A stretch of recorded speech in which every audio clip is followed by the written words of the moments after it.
Hey, hey, how you doing? How you doing? Yeah, I was just trying to wait for a few other people to come in. Yeah, there's only two watching at that point, so I thought I'd better just hang back for a wee bit. So, yeah, how are you? Friday, thank Christ. That's all I can say. Yeah, it's been an all right week, I have to say. Mental busy, absolutely mental busy at work. Right, let's do this properly. I'll pretend that I'm just doing a recorded waffle. Yeah, welcome to Friday Waffle, folks. Um, what have I been doing my last week? Bloody hell, I'm trying to remember. Yeah, Saturday. Last Saturday. Was it Saturday? Yeah, it was last Saturday. I went into town into Edinburgh with a mate to to it's a great pub down. I don't even know exactly where it is. It's if you know Edinburgh at all, it's just off the Royal Mile.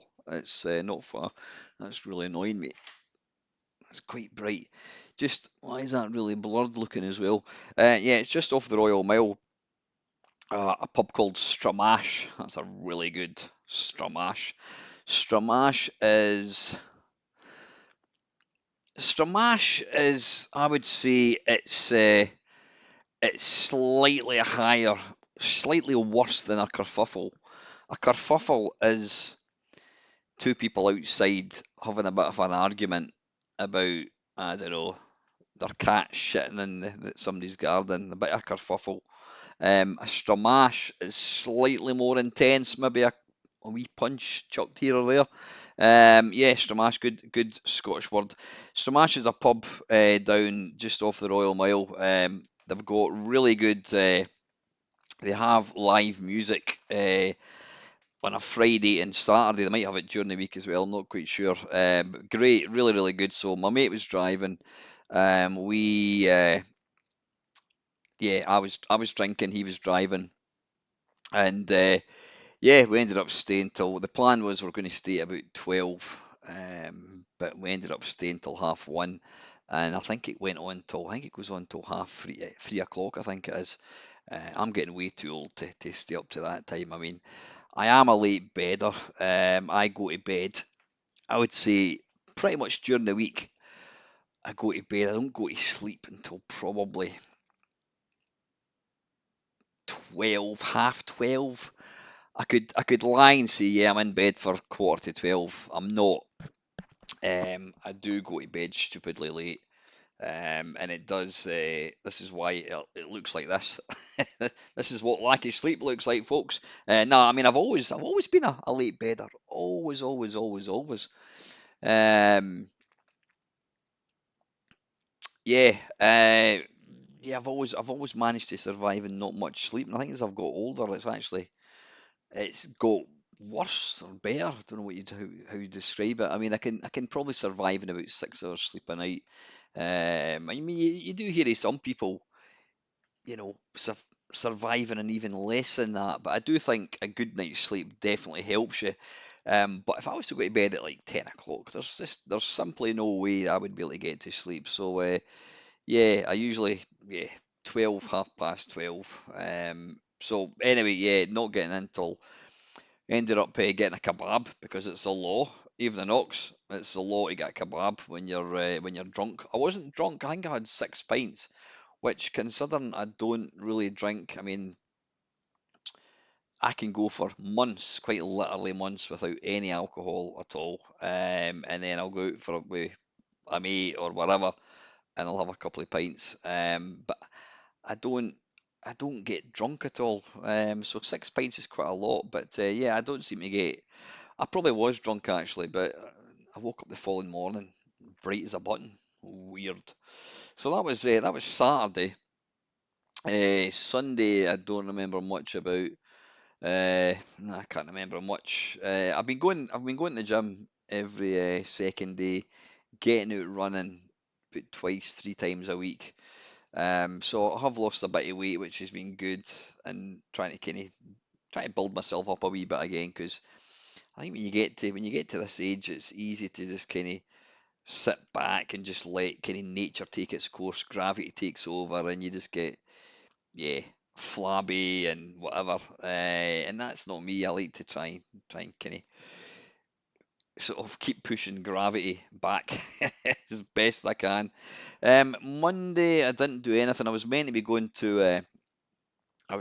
along to the rehearsals of Powder, which is this film. To say I'm involved in it would be stretching the truth. I am in it, as long as they don't cut my scene out. I'm in it for like 10 seconds. But I've been going along and just watching. It's interesting to kind of see what's going on behind the scenes, actually watching them film, watch them rehearse. That's been good. So I was meant to go along on Monday, but apparently the director didn't want any kind of disturbance because there's a lot of people go along and they're just talking and you've got actors trying to act and all this kind of stuff. So he didn't want anyone there that wasn't actually going to be rehearsing. So I didn't go to that. Tuesday I played pool and yeah, I got beat. I can't remember. Who was I playing again? Who the hell was I playing? Oh yeah, I was playing this guy Paul. Yeah, he's shit hot. He beat me. What was the score? 5-3-5. Was it 5-3, 5-4? 5-3, I think it was. But he's one of the best players there, so that was good. Wednesday's actually the only kind of free night I've got now. Um, so I did a Sid show. I don't like calling it show. I did a Sid video. It started off. It was going to be David Whittaker, and I quickly realised that I know it sounds bad, but I couldn't really find a lot of David Whittaker tunes that I really liked. I would say he's probably done better stuff on 16-bit. So we ended up, we did David Whittaker stuff for about half an hour, 40 minutes, and then we ended up doing some Fred Gray stuff, which was good fun. Yeah, that was Wednesday. Thursday is officially my favourite day of the week, even more than Fridays, because I go to this thing called the Scheme, and the Scheme is a charity that was set up with two young guys who were kind of that were involved with like substance abuse, whatever, and they decided they were both quite artistic. One played in a band and the other guy, he did a lot of writing and that kind of stuff, and they realised that they had to change their life, and they also realised that there's really nowhere for young people or anybody to kind of go and do stuff like that. So they thought, well, let's do their own thing. So they started up this thing called the Scheme. It's now a registered charity. They're doing really well, and they have a series of classes each week. They have like creative writing, creative drawing, and they have a drama one as well, which I go to along with Ava, which has been brilliant. It's been really good. It's been really good to see her going along and doing that. So we've managed to the first 3 4 weeks. It was all about coming up with ideas. There's probably about 25 people in the thing coming up with ideas. It's going to be We're going to make three short films, comedy horror or horror comedy, whatever you want to call it. So we came up with some ideas, and yeah, we narrowed it down to three. So last week and this week we started reading through the scripts. So I'm myself and Ava and my niece actually, she goes to it as well. There, we're all in the script that me and a couple other people came up with.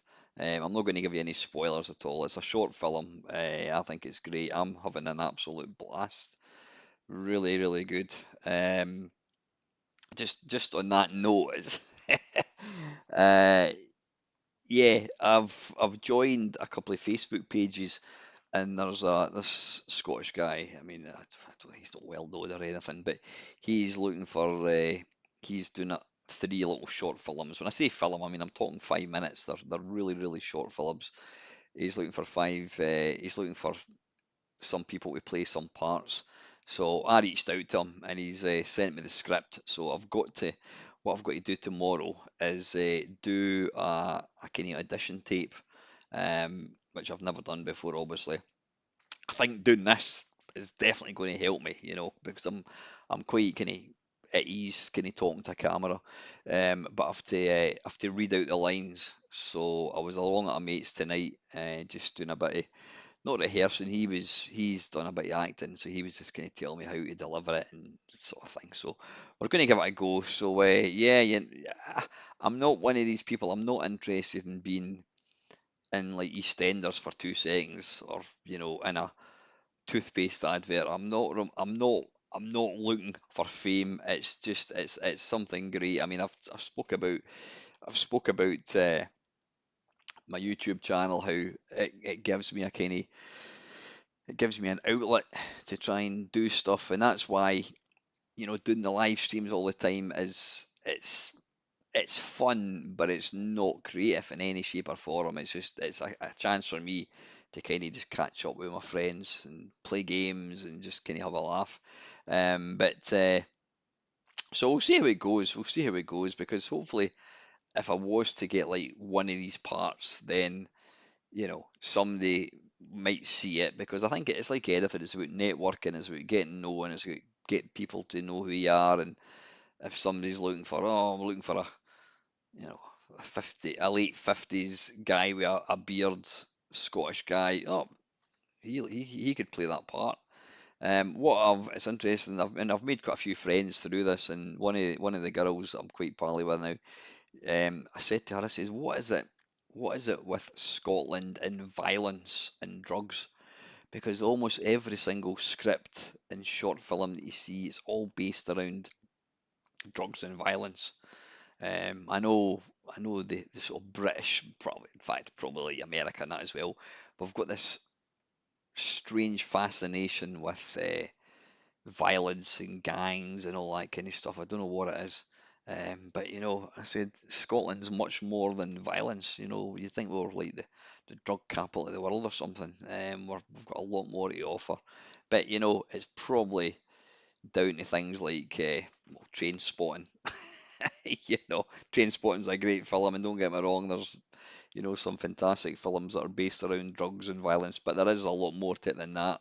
And it's even got me. I've even started putting kind of pen to paper and writing a couple of wee kind of wee sketches, comedy sketches. So yeah, it's just I'm really really really enjoying what I'm doing at the moment. It's just giving me kind of plenty of things to do, and more importantly, it kind of keeps you busy. There's nothing better. You got a right buzz thinking, right, what day's today? Oh, it's Tuesday, I'm playing pool. Oh, Wednesday, oh, it's a day off. Excellent, I can do a video. Thursday, you've got the scheme, and you're always thinking of things. So yeah, so that was Thursday. Last Friday, what the hell did I do last? Oh no, I've already spoke. Yeah, yeah, yeah. No, I'm trying to think. What did I do? Not Fridays today. What the hell am I talking about? Yeah, I'm running. I'm getting completely confused. So yeah, that was kind of my week. It's been good. So to do a kind of Del Boy in the news, well, a couple of things. I've mentioned it before. A friend of like YouTube, John, passed away a couple of weeks ago. Um, how you doing, Andy? One of my friends, John, who some of you may know on YouTube. John he did a really good Desert Island games on YouTube. I mean, he had John Hare amongst other people. I was on it as well. Really good podcast. And then I then latterly started up with John. Kenny went off YouTube. He disappeared. From YouTube. And yeah, I started the nice and nasty, but I reached out to John. I says, listen, mate, I says, this podcast thing that I'm going to do is very, very similar to your Desert Island games. I completely understand if you don't want me to do it. And he went, no, no, you fill your boots, you know what I mean? So it was only right and proper that John was my first guest. If you've not listened to it, go and listen to it. It's nice and nasty podcast number one. But Yeah, I got to hear through a friend a couple of weeks ago that John had passed away. I know when he was John was on my nice and nasty. I know when he was on my nice and nasty, he did sort of mention about having a few health problems. I don't know what he died. I just know that he was in hospital. He wasn't well. He was getting kind of nursed, and I think he asked if he couldn't go home. Um, Aye, Steve. Listen, mate. Thank you very much. It arrived today. I was playing about with it, so it's fantastic. So I'll get that money sent across to you as soon as this finishes. Thanks very much, mate. Very, very kind of you. Um, so yeah, John's funeral was on what day was it? Was it Thursday? Thursday, I think it is. And it was great. It was as great as a funeral could be. Um, I reached out to his wife and just I said who I was, etc. And I said how I was sorry to hear. I says, and could you let me know about John's funeral? So she did say, yep. She told me when it was going to be, and she said that as John was a rocker, he wanted people to you know he didn't want people to be dressing up in stuffy black and white shirt and tie and suits and all this kind of stuff. He wanted people to go with metal t-shirts. So I had my AC/DC t-shirt on, a pair of jeans, and yeah, it was a nice funeral. It was a humanist funeral. Some nice stories said about John, and yeah, and they even mentioned that he did a kind of a YouTube a video games show, which I thought was pretty cool. And yeah, he had what did he have when he was when when the curtain closed, what to kind of say cheerio to him. He had what do you call it, Spirit in the Sky playing, which was pretty apt. And then to finish off, Evening Milfy, hi Stevie. Um, yeah, as it finished off, it was what do you call it? Always look on the bright side of life, which is, I know I've been to a few funerals that have had that, but I just think it's great because it's of course you're going to be sad because the person has died. You're not going to see them again, but it's so true. Try and just remember all the good things that you've had. Remember you're lucky because a good memory cannot be erased. That will always be there. And like I say, it's easy to say that, but you miss the person, of course you do. But a funeral, I said that to my daughter. I don't want my funeral to be sad. I want it to be happy and for people to say, oh, that was great fun. I remember he did the 12-hour live stream and just celebrate the life of the person rather than, yes, celebrate the life and don't mourn the death. There you go. There's a good phrase for you. But yeah, it was nice. I was glad I could make it.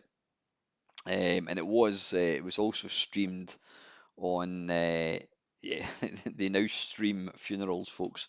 I think John would find that quite funny actually, that he did manage to get one final stream. The irony of that isn't lost. So that wasn't wasn't good, but glad to get along. And just on that note, when I did share the sort of funeral details with a few of the guys, excuse me, um, who knew John. And I said, I think what we need is, as you probably know, I used to be part, I mean, I'm still affiliated to, I don't really advertise it anymore. I'm still affiliated to Retro and Limb. Now, Retro and Limb was a website that was set up by Stephen Richards many, many years ago. If you go to the website, you can see what it was about. Steve was people of a certain age may remember when Ultra, was it HLE, I think they called it. It was the N64 emulator. It got released. Now, bear in mind, the N64 Mario Kart had not Mario Kart. Mario 64 hadn't been out for very long. It was still a commercial game, and suddenly this N64 emulator appeared on the internet, and we couldn't believe it. And Stephen Richards, the guy that runs Retro and Limb, he actually hosted the Ultra ULE, I think that's what it's called, And yeah, he said I think his website went down because it was like hundreds and hundreds of thousands of people downloading it. But Steve set up Retro on Limb. Just it's a website that pulls together all things retro. It's not just gaming. Um, sorry, am I boring you, Steve? Craig. Yeah, it's not just games, it's other stuff as well. But it's a great site, and if you're into kind of like this stuff that I do, then get your arse over there. But John was part of that, and I said to the guys, it was what I don't know, 12 years ago, 12, 13 years ago that we all kind of started on YouTube. Would it not be quite good fun to have a final live stream with maybe five or six of us just kind of talking about the good old days, talking about how it all started for us, the interactions that we had, the shout outs and all this kind of stuff. And obviously things have changed a lot, they really have. I don't think there's the same community at all exists on YouTube. It's grown too big, too many channels. There's a lot of jealousy out there with people not wanting other channels to do well, and whatever. Get over yourselves, folks. But so yeah, we might have that. We might have that. So yeah, that's kind of been that. But just the sort of irony of it all. Obviously, if you've looked at a I've looked at a newspaper. Who looks at a newspaper? If you've been online at all, you know that Ozzy Osbourne passed away. Now, I'm a metal fan. It's all right, Craig. I thought you were falling asleep. Um, I'm a metal fan. I wouldn't say I'm a big fan of Ozzy Osbourne's music. I wasn't really a fan of Black Sabbath. I didn't really listen to Ozzy Osbourne when he was on his own. I did know the Paranoid and Crazy Train, all the kind of the sort of popular ones. But obviously, I got to know Ozzy Osbourne through the Osbournes, which was on, was it? I was going to say MTV, was it? I can't remember exactly. But anytime I've seen him, he always comes across as a bloody great guy. Really, really cool guy. I mean, I put a thing in Facebook saying how Ozzy Osbourne is as much a legend. If you ask any rock fan or metal fan, name a couple of legends of rock, chances are, if you ask 10 people, chances are they're going to say Lemmy from Motorhead and they're going to say Ozzy Osbourne. I mean, people knew about him biting the head off a bat and all this kind of stuff, but he's much more than that. But he's an absolute rock god. But he was so grounded. He came for Birmingham. He was totally grounded. He never lost the attachment to where he came from, his upbringing and that kind of thing. And I did I did start reading his autobiography. I'll need to finish it actually. And there's one thing that I thought was hilarious. He was what do you call them? What the hell are they called? Uh, Motley Crue. Yeah, Motley Crue. Now you know Tommy Lee who married Pamela Anderson. He was the drummer. Motley Crue were supporting Black Sabbath, or I think they were supporting Ozzy Osbourne. I can't remember exactly. And Ozzy said he went into the Motley Crue dressing room, and what do you call it? Tommy Lee was sitting at a table, and he said to Ozzy, "You fancy a bit of this?" And he pulled back there was a cover over the table, and there was a girl going down on Tommy Lee, and he went, "Oh, do you fancy a bit of that?" And he's like, "Oh no, no, no, no, no." He goes, "My knob's far too small. I wouldn't want to embarrass myself." And he said that he never ever really. I take it with a pinch of salt, but he said he never really got into the whole kind of fan thing. I mean, you can only imagine the debauchery that went on with some of these groups. But yeah, that was Ozzy Osbourne. And I saw a video. It was he put on. If you don't know, Ozzy put on a live show 2 weeks ago, Now, bear in mind, well, he died. He died about, I don't know, maybe 4 or 5 days ago. He put a live show on in front of, I don't know, 80,000 people. Um, was it the Aston Villa ground? I think it was.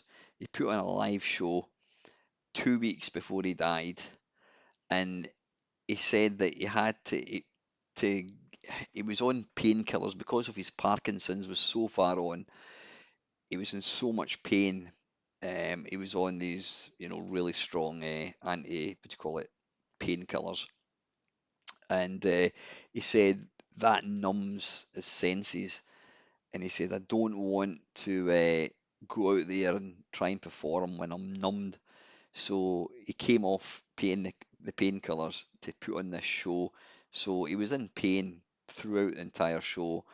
He was so weak that he was unable to walk. He had to get, I think he got, I didn't see the concert obviously, but I think they had to carry him on. He was in a chair, he was strapped to a chair, and they had to kind of carry him on because he was unable to walk. He can't stand or anything.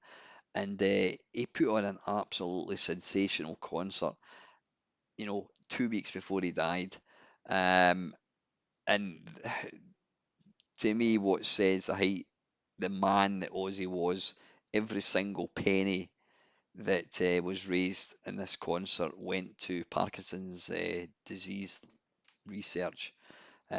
So yeah, I was close to crying a tear when I heard that he'd passed away because he's just such a humble, nice guy. I mean, you get some of these rockers, and you could say they're complete dickheads, but Ozzy Osbourne, I really get the feeling that if you were out in a restaurant and he was there with his wife and you asked him for an autograph, I think he would absolutely give you a photograph or an autograph. That was the guy he was. So yeah, I was sad to hear that. And then obviously I heard that Hulk Hogan died. Was it yesterday? I think it was. I've not really got any real connection with Hulk Hogan. I mean, I was never into wrestling. I was too old for it. I wasn't into WWF or anything like that at all. But I'm fully aware of the impact that he had on wrestling. I mean, wrestling in the UK back in the 70s was like Big Daddy versus Giant Haystacks, and yeah, then it just kind of died. You would maybe get in your local town hall some guys doing a bit of wrestling, but it completely died. Then it would be probably, I don't know, the sort of early 90s, I don't know, maybe late 80s, I don't know, early 90s. Wrestling, WWF became a thing, and he was the sort of face of WWF.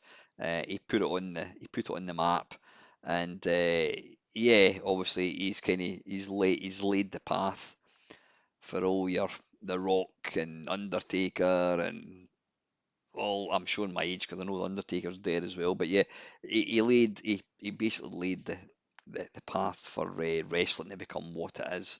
And whilst it's not a thing that I'm into in any shape or form, it's a massive multi-million pound entertainment thing. So yeah, apparently he died of a heart attack. So I heard. But yeah, I'm sure a lot of younger people, it would probably affect them more because he was the guy that they watched, and I think he was always a goodie. Obviously, he was it Rocky 3? I think it was. I'll need to maybe watch that again. I love Rocky films. But yeah, really, really sad. Andy's saying he rocked to the very end. He wouldn't have wanted it any other way. Yeah, Rock and Ozzy, absolutely. He was the main man as far as I'm concerned. Should I go and put the light on? Yeah, I'm going to stick the light on, folks.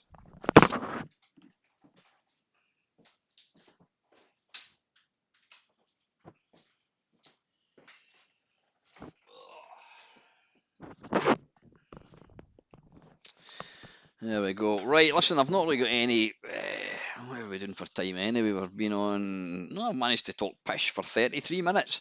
Right, what I'm going to do is. Yeah, the plan is I've got a couple of questions. I'm going to answer a couple of questions. Um, is it Sarah? Sarah, are you in tonight? There's a lady that was watching that she watches my channel, and she always asks. She says she particularly enjoys the Watch with Meister, which is effectively we watch some old computer-based program, and I just annoy people and talk over it. Excuse me. If she's in tonight, we'll do one of these. I did say I would do one tonight, so see if she's in. Um, yeah, and I'm going to do an Arcade Perfect My Arse live. I'm going to go for Double Dragon 2. I'm kind of running out of. In fact, I ran out of games a long time ago for Arcade Perfect My Arse. So I'm going to do. I did do a wee list, and I think yeah, Double Dragon 2 and Double Dragon 3 are two that I've not done. So I'm going to do Double Dragon 2 Arcade Perfect My Arse, and we'll do a watch with Main Meister. If is it Sarah? I'm sure it's Sarah. See if she's in. She's obviously not in yet, but we'll let her come along. But I've got a couple of questions. I'm just gonna have a quick drink of tea actually.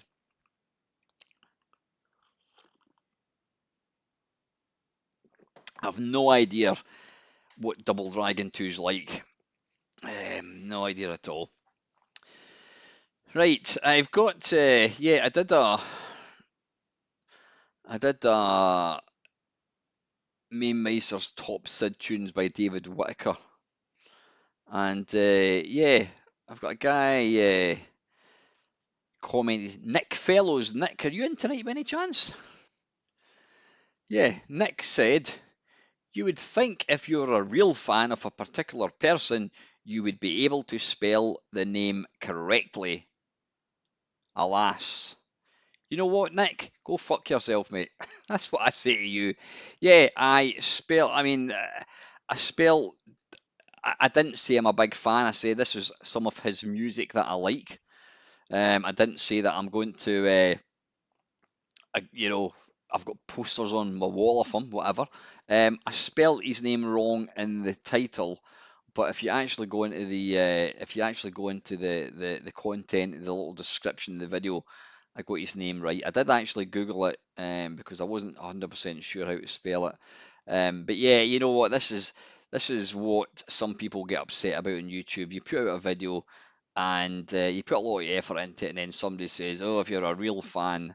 Um, you'd think you'd know how to spell the name. Well, if you actually bother to fucking look at the description, you know that I did know how to spell the name. You tosser. If you're in, Nick, go fuck yourself. That's how we deal with trolls, folks. Don't get upset about it. Right, Milthy Swinbuckle. Let's have a look. Let's have a wee look. Now, what do you call it? Yeah, we'll see how we get on with this one. Right, waffle question to MM. I think he means Main Meister. Computer games in the 80s would often produce a game around TV shows, music bands, etc., etc. Often these choices made perfect sense, and a game such as Star Wars was easy to convert into a game. It's funny that you're saying that, and I mean, Star Wars is an absolutely awesome game. Um, it could easily have not been a good game. I think it's picking the particular bits, the sort of nuggets out of a film, and then converting it into something that's going to be good. And yeah, Star Wars absolutely nailed it. They used the action. However, bizarre games also sprang up on this concept, things that you would never consider turning into a game. This often resulted in a pile of great steaming shit, but occasionally a rare gem of a game could be unearthed, and even the rubbish would give you a bit of a laugh and may be interesting in some unique way. Games based on stuff such as Auf Wiedersehen Pet, Minder, better be careful what I say here because Craig's a big fan. Super Grand, Frankie Goes to Hollywood, Journey. Oh yeah, Journey was a kind of arcade game, wasn't it? It's a knockout. Better not keep that one quiet. Howard the Duck, etc., etc. So my question is, what modern TV, film, or band, or anything else you can think of, could be turned into a game that nobody would consider, and how would you make that gameplay? Bloody hell, Milthy, so I'm going to come out with something, and somebody's going to nick my idea and make a game. I mean, let's think. Is there any?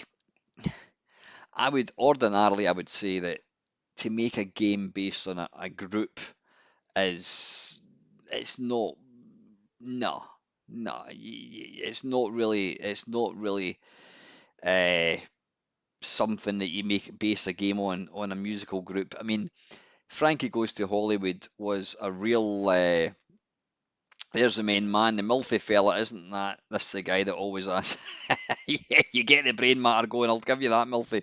Um, Frankie Goes to Hollywood. Yeah, I mean that was an utterly bizarre thing. I remember at the time seeing the adverts and Zap and computer and video games for a Frankie Goes to Hollywood game, and I'm like, what? Because back then I didn't like it. I didn't really like the music. I like it now, but that's kind of what happens as you get older. You start to like stuff that you never did like. But I just thought that was weird. But they turned out it was a great game, but they just used the name because Frankie Goes to Hollywood was probably at that point the biggest group in the world. I mean, when they had Relax and then Two Tribes and was it Welcome to the Pleasure Dome, they were absolutely massive. They really were. So you made a game and stuck their name in it. It was going to sell. So I can't think of any group. Um, I don't know. I mean, you could do. I mean, John here was obviously going to. I think the game that eventually finished Sensible Software was going to be Sex, Drugs, and Rock and Roll, and it was going to be sort of based on a rock group. So yeah, if that had kind of come to fruition, that could have been pretty good. You could have used like Motley Crue because I think they're probably the most debauched group out there. They obviously kind of sold themselves and being like the yeah anything goes. Maybe them or Kiss. I don't know. I don't know who was worse. So yeah, you could have possibly got like a Def Leppard, a Def Leppard. You could have possibly got a Motley Crue, Sex, Drugs, and Rock and Roll. Just think of what do you call it? Leisure Suit Larry, but X-rayed. Yeah, that would have been quite good fun. I mean, TV programs. I mean, as we know, Auf Wiedersehen Pet is just, it's just, it defies belief. It is so bad. It's just the thing is, it's awful. I mean, they didn't make any effort. I mean, it's so bad you can't. It's I would probably say it is the game that's got the worst graphics of any game.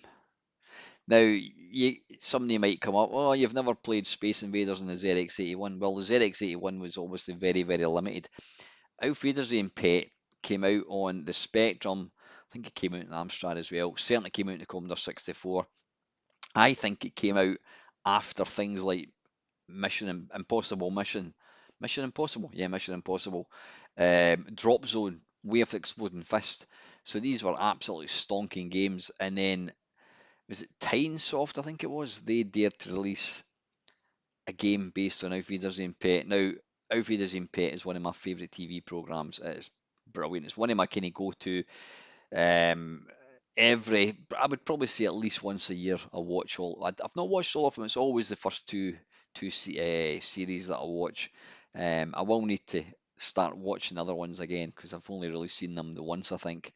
But yeah, so I mean, Alfred Dream Pet itself is a fantastic program, but if they'd actually made a 1% effort with graphics, they could have made it mildly amusing. But as it was just it's below dog shit bad. It's just fucking awful. Minder, Steve, was that any good? I don't think that came out in the C64. It was a Spectrum game. Super Gran. I remember the TV program. I can't remember her name. She was a Scottish woman. She played the part of Super Gran. Yeah, I don't know what it was. No idea. The Journey. Yeah, again, that was an arcade game. Wasn't there a game? I'm sure there was a game came out. Certainly came out on the PC, and I think it might have came out in the PlayStation, and it was based on Aerosmith. Um, is it? Is Minder a superb game? I remember that was your kind of logo for a long, long time. So yeah, Journey. That was an arcade game. Bit weird. It's a knockout. I could kind of get It's a knockout because It's a knockout was a multi-event. I was going to call it a sport. It wasn't. It was basically people wearing styrofoam heads, Frankenstein heads with big hands, and they would invariably have to stand on a spinning roundabout and get to the other side and fill a cup with water, and then they'd have to go get back on the roundabout and try not to spill the water, and then pour it into this thing. I mean, it was it was fucking basic as fuck. Uh, just see some of the shit that we watched in the 70s. Honestly, God, that's a knockout. It's a lot of pish, more like, honestly. It's absolutely hilarious. But you know what? It was simple times. I can just imagine putting It's a Knockout on now and see what people made of it. But I kind of, I'm just it's so fucking bad. It's unbelievable. Um, but I do get why they can make a kind of game out of it, because it was like multi-event, whatever. But that was basically the premise. It was always about filling something with water, and it was like coloured water, and you had like you played your Joker and all this pish. Sadly, It's a Knockout is now known as being a program that a certain paedophile, Stuart Hall, apparently he was found guilty of molesting children, whatever, or distributing illegal images. I don't know what he did, but he's a nonce. So people talk about It's a Knockout, they always think of Stuart Hall. It was actually, I mean, as a kid, I loved it. I thought it was brilliant. Howard the Duck, that was, yeah, Howard the Duck was a film, wasn't it? Was it not a Steven Spielberg film? Utterly bizarre thing. I didn't see it. It was like almost like early CGI kind of thing. Yeah, I think it flopped massively. I think it really did. So anyway, back to what Milty's asking: is there any modern TV, film, or band? I mean, can you think of any band? Yeah, like I says, Motley Crue, whatever. But any modern band? I don't think so. There's very, it's interesting. I was talking to a guy at work about this fairly recently. How sort of like fashion, not fashion, trends. Yeah, trends a better word. Trends in music come and go. The 90s, I mean, the 80s, the 70s, 80s was fully bands, lots and lots of bands. There's a lot of like solo artists as well. The 90s was kind of like your manufactured boy band and the fucking Spice Girls, all these that were absolutely pish. I think the 90s to me, or the early noughties. I hate that phrase again, but that's what they call it. The early noughties, that was awful. That was like the worst part of music. You had Boyzone. I didn't mind Boyzone actually. I have to be honest. Westlife. I was going to say Take That were actually they were the decade before. Spice Girls, Barbie Girls, not Barbie Girls. What do you call it? Spice Girls, Aqua, yeah, song Barbie Girl. It was fucking terrible. All these shitty crap boy bands, S Club pish, honestly. The 90s, it was obviously Britpop came along with your Oasis, your Blur, Pulp, and Spiral Carpets, all these Shed 7, lots of. I mean, I wasn't massively into it, but looking at the 90s now, I think the 90s was actually a really good decade for music. Um, excuse me. But then, so it was all bands, and then, yeah, boy bands seemed to kind of take over, and you had all this shit X Factor pish and whatever it was called. I can't even bloody remember. Was it Popstar or something? Yeah, just absolute bollocks. The first couple were all right. They were kind of credible, but then it was just absolute shit.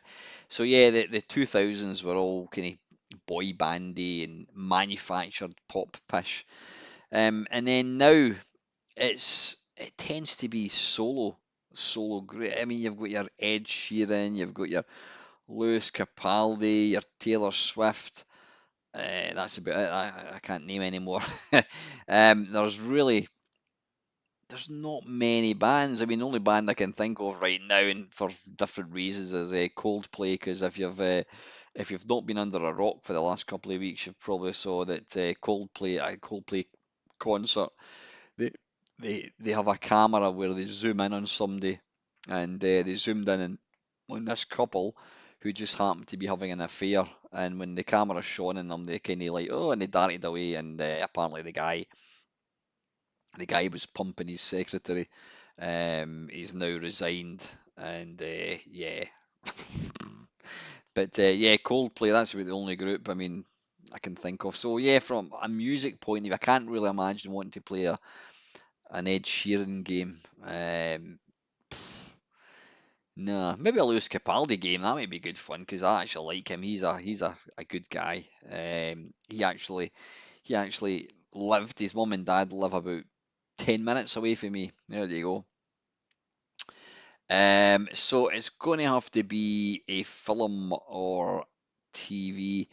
I mean, obviously, there's. I mean, my favorite TV program is Breaking Bad. Would that have made a good game?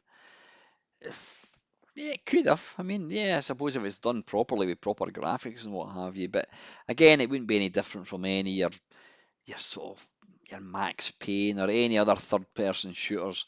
I'm trying to think of any really kind of sort of quirky program that you could see would actually make a good game. Um, no, I mean most of the stuff that I watch is kind of and it's what I was talking about earlier on. It usually invariably somebody gets murdered and the police get called out and somebody's on the run and all this kind of stuff. Um, film films again. I mean, I went to yeah, I went. When did I go to? When did I go? I went to the cinema last Sunday. That's what I did. Went to see Jurassic Park. Can't remember what it's called. It's a new Jurassic Park, and it's Jurassic Park. Um, yeah, they go to an island. Spoiler: they go to an island to extract some blood from three dinosaurs. They go across in a helicopter, or they go across in a boat. The boat explodes. They end up at the island. They try and get rescued. The helicopter explodes. The bad guy gets eaten, and then they escape. The end. Just exactly the same as every other Jurassic Park, except we're no longer wowed with the special effects. I mean, I still remember seeing the original Jurassic Park for the first time. It's probably the most excited I've been. It's a close up. It's a toss up between Terminator 2 and Jurassic Park because these films were pimped beyond belief. They were promoted, they were on the TV all the time, coming soon. And going to the cinema in the sort of mid 90s was such a thrill because prior to like 90s cinemas were just like wee screens and dirty seats and whatever it was, and the wee women came up and with their ice cream and that kind of stuff. And then when the 90s came along and the films got kind of bigger with special effects, the cinemas kind of upped their game. I mean, the prices went up, but it was a night out. It was a Friday night. Oh, we're going to the cinema, and that was it. Oh, what are you doing? I'm going to the cinema tonight. Oh, what are you going to see? Oh, Jurassic Park or whatever. And I can still remember the little clip that they used to show all the time for Jurassic Park was the cup of water as the T-Rex approaches. Obviously you've got the thud, the vibration of the T-Rex, and you see the cup of water starting to kind of shake. Still gives me goosebumps just thinking about it. It was a genius, absolute genius. So yeah, Jurassic Park. The first time you see, is it the Brontosaurus? Is that what they were called? I can't remember because they seem to chop and change. Oh, these ones never. It's like was it the Stegosaurus? Is it the Stegosaurus? No, Brontosaurus. The Brontosaurus was when I was growing up as a kid. The Brontos. No, no, it's just the Brontosaurus is the one with the massive neck. Was it the Stegosaurus? That was the one that had the big kind of fin up its back. And yeah, that was a dinosaur back in the 70s. And then they decided, hey Sandra, there you are. I was just wondering where you were.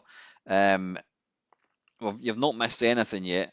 Um, yeah, the Stegosaurus, was that what it's called? I think it was. They decided that that didn't actually exist. It was like made up, whatever. Um, so yeah, but yeah, it was a scene where the Brontosaurus they drive and what's his name? Winner. What's the name of the guy? Not Michael Winner. Rit, what was he called again? Richard. There's Michael Winner. Oh, I can't bloody remember. The guy that plays the guy that invented Jurassic Park. Welcome to Jurassic Park. I said that in a tone like "Welcome to Fantasy Island." No, welcome to Jurassic Park. And then what's his face? The guy with the hat. Can't remember his name. He kind of turns round and he's in the jeep and he stands up and he's like, "Holy shit!" And he kind of adjusts his eyes, his glasses, and he taps. Was it Laura, whatever her name was, on the shoulder, and they see this Brontosaurus and the sheer scale. Richard Attenborough, that's it. The sheer scale of the dinosaur was something to behold. It was like magical. You know, that was kind of before. I know it was CGI, but that was before we'd seen CGI before. And then obviously Terminator 2, the CGI in that was phenomenal. And yeah, great. And but now we've you go to see a film, like I said, I saw the most recent Jurassic Park, and it's just like, yeah, whatever. There's adverts for chewing gum that have got impressive CGI. It's everything's CGI now, and it's just kind of dull. So I've still not. You notice I've been avoiding answering the question, Milty. I'm struggling. I'm genuinely struggling to think because personally, I wouldn't play. I wasn't a fan of the ocean movie tie-ins. I just didn't think that they make good video games. They weren't my thing because I wasn't really into TV as a kid. Playing or a film buff, playing like the what do you call it, the Untouchables or whatever. I had no interest. Even RoboCop, I wasn't really interested. Great games, by the way. I mean, they're amazing games. But yeah, so I would never really play film or TV tie-ins back then, and I wouldn't have any interest in playing one now. I can't think of any. There must be a film or TV program out there that you could say, oh, that would make a really good video game. I don't know. I don't know. I'm going to have to. I'm going to have to say that I can't think of any Milty. It's they're not. These are not sources that I would deem really computer game sort of practical or whatever. Compatible, yeah, compatible. Anyway, Murphy, yeah, I didn't answer it, but hopefully I've talked enough about it. Good stuff, man. Let's have a quick look. Right, I think that's. Oh, hang on. Michelle was asking. Well, she was just commenting on my Friday Waffle. I believe that it's the next steps that count. Like, if you learn to build a standard house, then yeah, you've got a great standard house. But you can then use those skills to go on and build a better house. So if the person who coded it goes on to code other games, then that would be understandable. And the 8 16-bit machines are easier for a lone person in their bedroom to code on. I mean, many of the modern games are now written by the whole team. So if you're a lone person who wants to get creative and make something new, then the 8 16-bit systems are the ones to code on, and honing your skills in that hardware by going for an arcade version of an earlier game is a great way to learn to program and get the best out of the system. Does that make sense? Yeah, absolutely, Michelle. Just actually talking about computer games and Terminator 2, you've probably seen I've had Mike Tucker of Bitmap Bureau. Now, Bitmap Bureau have put out a number of really good games. Um, oh God, one of the games names completely escapes me, but my favourite is Xenocrisis, which is it's like a sort of Smash TV, Robotron, Total Carnage type game. It's more Smash TV to be fair. But it's got some really nice kind of controls, really kind of quirky, brilliant game. But they've been working on a Terminator 2 video game for about, well, probably about a year and a half. He did make he did talk about it briefly when I had him on for a nice and nasty, about a year ago probably. But I've seen some footage of it, and I'm not normally a fan of brand new games on modern hardware that are made to look like a Sega Mega Drive, but this one does look really, really, really, really, really good. It looks awesome. I don't mind it. I mean, it's been getting a lot of promotion and some big. I think IGN did a video about it. So fair play to them because it's all the graphics are all kind of hand drawn.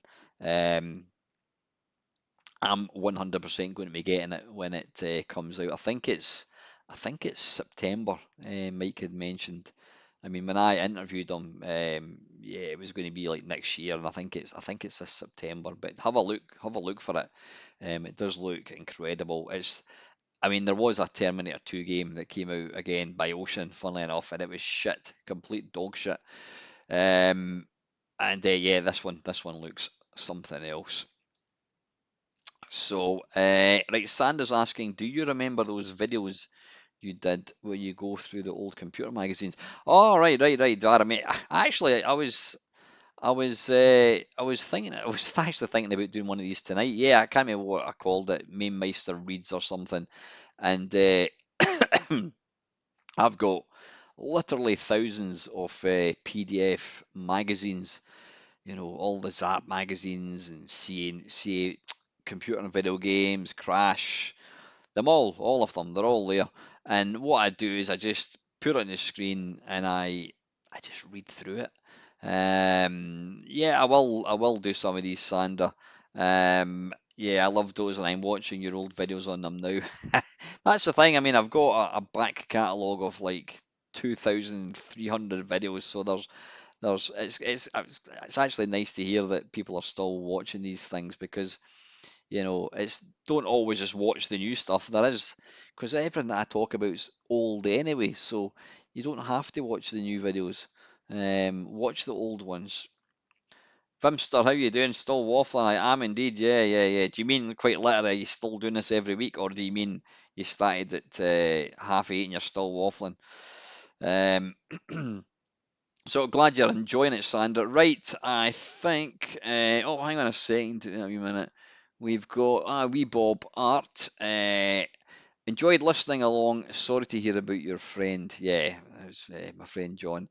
I recently got a new car where I can mirror my phone screen onto the car screen. Might be an easier way to see the questions and scroll through them. Just a thought of something to look into. Um, I mean, the car I've got it's a couple of years old. It's pretty high tech, but I don't think it has that option because I'm actually quite surprised that it allows you to do that. I mean, it's got the Android Connect or something, I think they call it, um, and it has that, but I think it intentionally doesn't like project the phone onto the screen because I could imagine that could cause a few problems. Because I mean, don't can you imagine being able to drive and like watching something on a screen? Yeah, that would lead to absolute carnage and chaos. Anyway, Bob's got a question for me. Let's see. Which logo from the gaming world to you, sorry, do you like the best? Or just talk around gaming logos? I mean, such things as Psygnosis, Elite Firebird, or chat around the best loading title screens from games. Um, Logos. I mean, it's obviously. I mean, from a kind of gaming perspective, hardware. I mean, whilst I'm a Commodore 64 guy, and then I had the Amiga as well. Even in Alex, um, I'm not a nerd. I'm not as much of a nerd that I would walk about with a Commodore T-shirt on. just not really something that I would do. I was down in London a couple of years ago, and there was this guy selling all these kind of bespoke uh, t-shirts, and I bought one. And I mean, I was going through my t-shirts the other day there because, like everybody, you get far too much clothes, and you end up where's my favourite t-shirt, and you can't find it, and then you realise it's right at the very, very, very bottom. So I was going through all my t-shirts, and I found this Commodore 64 t-shirt that I've got, and never worn it. And it's got like the Commodore 64. It's got a TV. It's playing international karate, I think it is. It's really, really cool, but I'm not one of these people that really go around promoting that I kind of play video games. I mean, I'm quite happy to talk to people about it, but I don't, I don't really want to. I mean, if I was a film person, would I walk about with a Panasonic t-shirt because I've got a Panasonic TV? Nah. Don't get me wrong, each to their own. I mean, I know my mate Panther, he quite happily wears Commodore 64 stuff. Lots of people do. I'm not really into that. But I do have an Atari t-shirt, and I don't know what it is, but the Atari logo is cool. It's cooler than the Commodore logo. Sorry, folks. It is. It is. Trust me. So I do actually have an Atari t-shirt. Um, is there a particular like title? I'm actually trying to think. I mean, Psygnosis did have some really nice. They had a nice kind of logo. I think the one that was really really cool was the Imagine logo, not the original Imagine logo, but the Imagine logo that came out um, after Ocean took it over. The sort of the I think it was it kind of like Mercury. It was a kind of 3D, looked really really really nice. See, like I said, Steve, nothing wrong with that. I wouldn't wear a t-shirt that's got a computer on it. That's just me. We're all different. Um, I wouldn't wear a football t-shirt in like that at all. I mean, I'm wearing a Nike t-shirt only because it's nice and quite cool to kind of wear it. I don't mean cool as in hey, cool man, as in oh, it's too hot, but I've got a nice cool t-shirt on. Uh, yeah, I would probably go for Imagine, I think. And oh, I've got one more. I don't think there's any questions. Oh, there is actually. Right, okay. Colin Jones, how are you, Colin? I think he must be working. I use Facebook for keeping in touch too. I have an extension called Social Fixer to filter my feed, but the default feed it practically is useless as it's filled with stuff I don't follow. Blah blah blah blah blah blah blah blah blah. You can't play Outrun Amiga Outrun on the Mister. I've got it and will try it on my PiStorm 32 equipped Amiga very soon. The answer as to why you nailed it. I don't know what I said. Some I'll get and some I won't. It's a novelty for me. This is from the included README. All right, okay, right. So he's not asking me questions. This is a README, and one of the questions is, what's the point of this? I can just play Outrun and MAME. And the answer is us old men need our silly hobbies. Hobbies aren't supposed to make any rational sense. Just be pleased I'm happy and not drooling on you. That's brilliant. Absolutely perfect. As for a video response to your get rid of one company, given the time I have, how I feel, blah blah blah blah blah. Right, here's his question. You wake up in your childhood bedroom as your 10-year-old self with all your current memories and experiences intact. What would be the first thing you would do? Whew. So I've just got the memories, but I can't actually access them. So I mean, right now, yeah, I've got the memories. I can play any Commodore 64 game or any MAME game, any arcade game, but I can't actually play. I've got the memories of it, but I can't play them. What's the first thing you would do? I think I'd probably start writing stuff down and sending it, copywriting it, and becoming extremely rich. Yeah, I mean, if it was if I could take one piece of technology from now back, what would it be? I mean, I detest smartphones. I think what they do is incredible. The technology, smartphone is anything, absolutely anything. But I think they've absolutely they've crushed, they've ruined society. People don't speak to anybody. They don't even speak to each other. People go out on dates. People go out with their mates, and they just sit on their phone. And I detest that. You wouldn't believe how much I detest it. I detest it even more than AI, and that's saying something. But if I could take back one thing, God, what would it be? Bloody hell. I would go back and say, you'll never guess, folks. See that Commodore 64 that you're going to throw in the bucket? We're all playing them now. Yeah, 40 years on, we're all playing them. We want Commodore 64 games. It's mental. We've gone the full kind of circuit. Yeah, what would I take? I suppose maybe like a phone would be quite a good thing to take but then you could use it for other things. So anyway, listen, I've been on for Christ Almighty. I don't believe it, Colin. I have literally 2 seconds ago just finished answering your question. I'm not going to repeat it. You can jolly well get back and watch it on catch up or whatever you call it. Right, okay. Yeah, it's quite late, but anyway, not to worry. Right, what we're going to do is we're going to do a quick Double Dragon 2. Well, in fact, tell you what, I did specifically promise Sandra that we would do a Watch with Mainmeister. So let me have a look. I don't actually know what we're going to play or what we're going to watch. Uh, Let me have a little look and see what we can.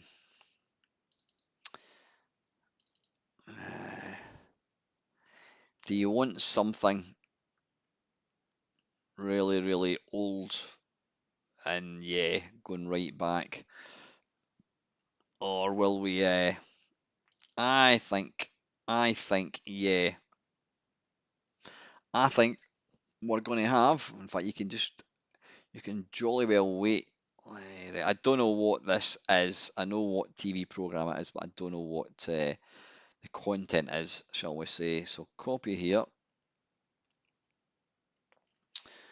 Right, I need to jump over for a second, so just bear with me. Hopefully you can hear me. Yeah, you can hear me okay. Uh, Media source.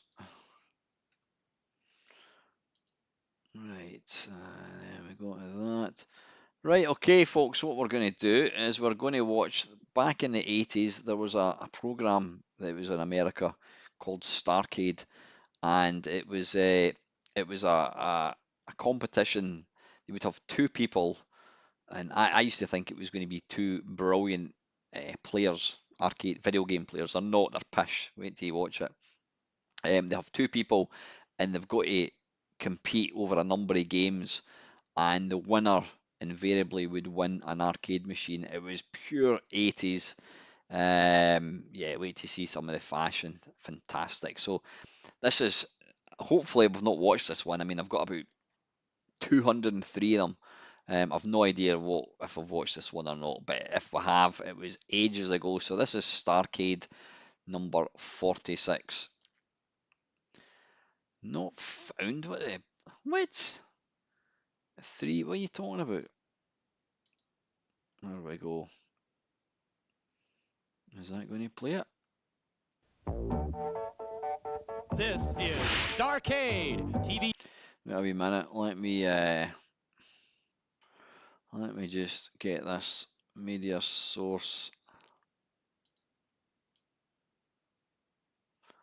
There we go. We'll move it up there so I can kind of sit in the corner. I can sit down here and I'll make myself a wee bit weird so I'm out the road. There we go. I can sit there. That's fine. Right, yeah. Bask in the 1980s nostalgia.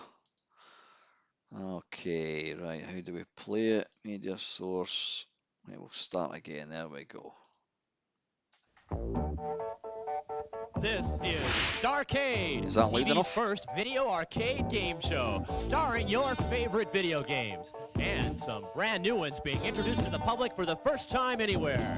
And now, here's your host for Starcade, Jeff Edwards. Ah, he's cool. Okay, thank you very much, and welcome to Starcade. Here we are backstage where our players are warming up for today's big match, because today, one of them's going to have an opportunity to win their very own video arcade game. So, players, you ready? You all set? Okay, let's go play Starcade. All right, check out the hairdos.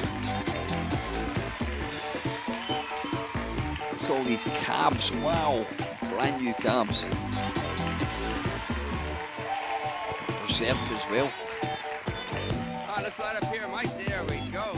Welcome. Nice to have you here on Starcade. Nice to have you all here. These are our contestants. Let's meet them right now. And your name is? Holly, Cesara. Holly, how you doing? Okay? Yeah, I'm fine. Good. You a good game player? No, I'm not used to games. You're not used to games? Not What are you used to doing here? games, and you're on a bloody video I games. just tried out because my friend asked me to. Well, you know, sometimes people come in, they're not used to games, and they do very, very well. So we'll see what happens This with you bodes today, well. okay? Okay. All right. And you are? Michael Griggs. Mike, tell me a little bit about yourself. Right now, I'm employed as a maintenance worker, but I'm also a musician, songwriter. Great. What do you play? I play guitar and keyboard instruments. I hope someday to walk into a concert and see you up there on the stage. Thanks, I hope so too. All right. As you know, our contestants are matched up This based on their isn't ability to evenly play these games. balanced, I don't and one think. of these people is going to have a chance to win this fabulous video arcade game. Today, it is Cubert. Okay, shake hands. I wouldn't Holly thank you and for Mike, that. Let's go, and we'll play Starcade. Here we go. Is that girl 13 they're or is getting she set- 26? We'll talk to Kevin and find out what 5 games he has in store for us today. Kev?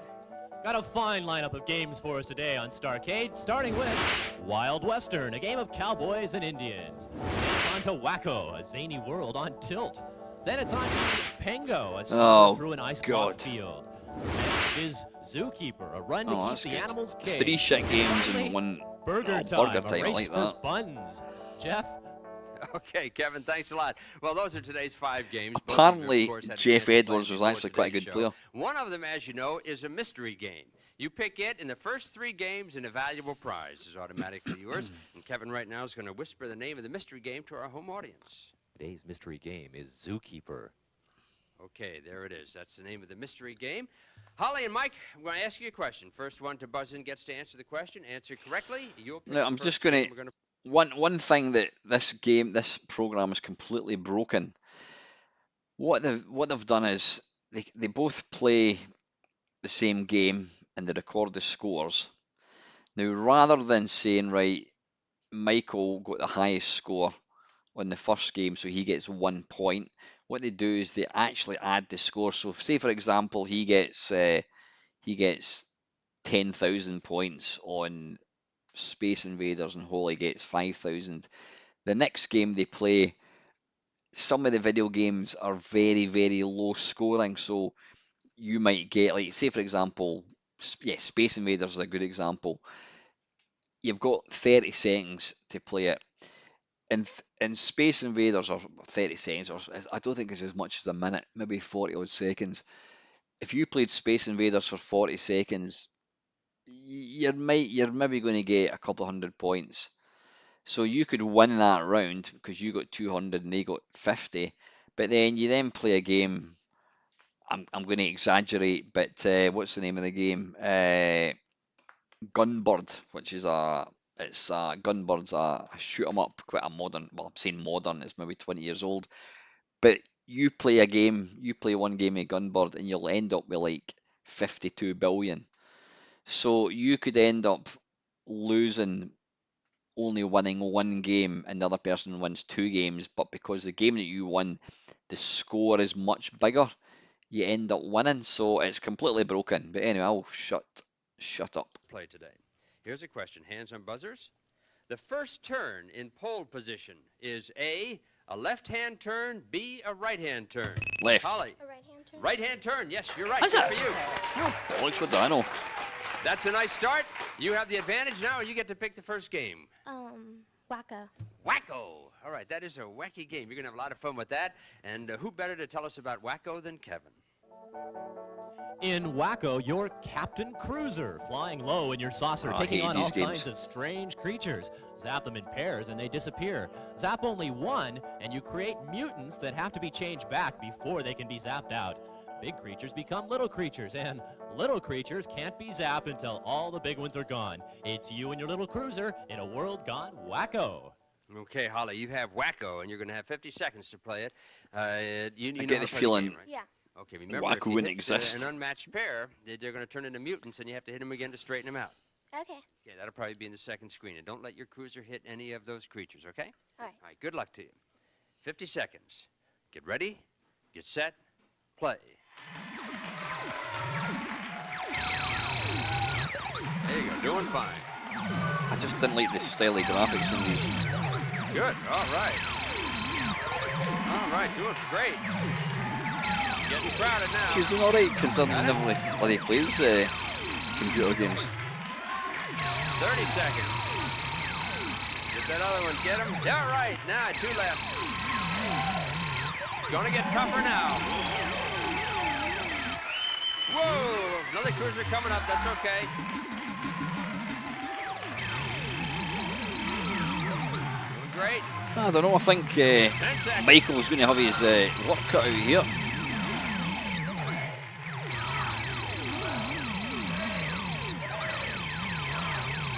$3,000. All right, Holly. Do you have any trouble? No, but I try. It's hard when you get one, and then you have to go around the other one, and then you almost hit it. I know it. It's pretty, a lot of tension, right? Yeah. All right, but you got It's 3,000 scary to points, think and that's she's good. Now about you head on back. Come on 60 down here, years Mike. old now. Michael's probably dead. Okay, it was her game. She picked Wacko. It's up to you to see if you can beat 3,000 points. So you know how to play the game, okay? Yes, I do. All right, let's get right to it. You Oh, have he's 50 confident. seconds. Get ready, get set, play. Oops, don't let him touch the creature. Another cruiser coming up.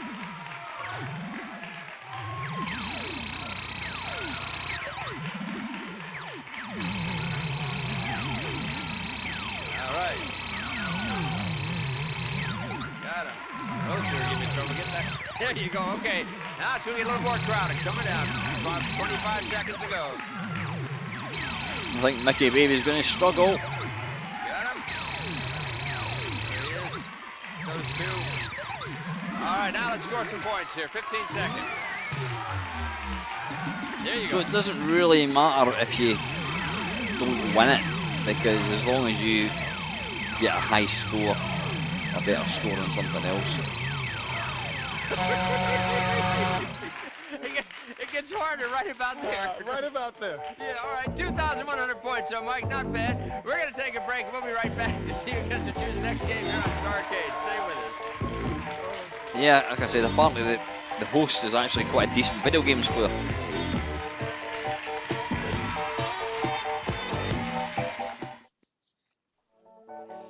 The grand prize today on Starcade is the video arcade game Cubert. It's Cubert hopping into your heart as he hops about the cubes, changing colors and avoiding foes. Cubert. I was never a fan of It goes Cubert, with a but likable I've fellow played the from arcade game, Gottlieb and the Company. arcade game is And now much more easier Starcade with when you've Jeff got Edwards. the proper Okay, controller. thank you, Kevin. It's a lot Well, more Holly and playable. Michael, let's see where we are so far. We'll check the scores. Holly, you have a score so far of 3,000. 3,000 right on the nose. Michael, you're sitting at 2,100. Okay, you have a little bit of catching up to do. Holly, you're in the No, lead, he's but not. there's He still doesn't one know more his stuff, round, or actually. rather, one more game to be played in this round.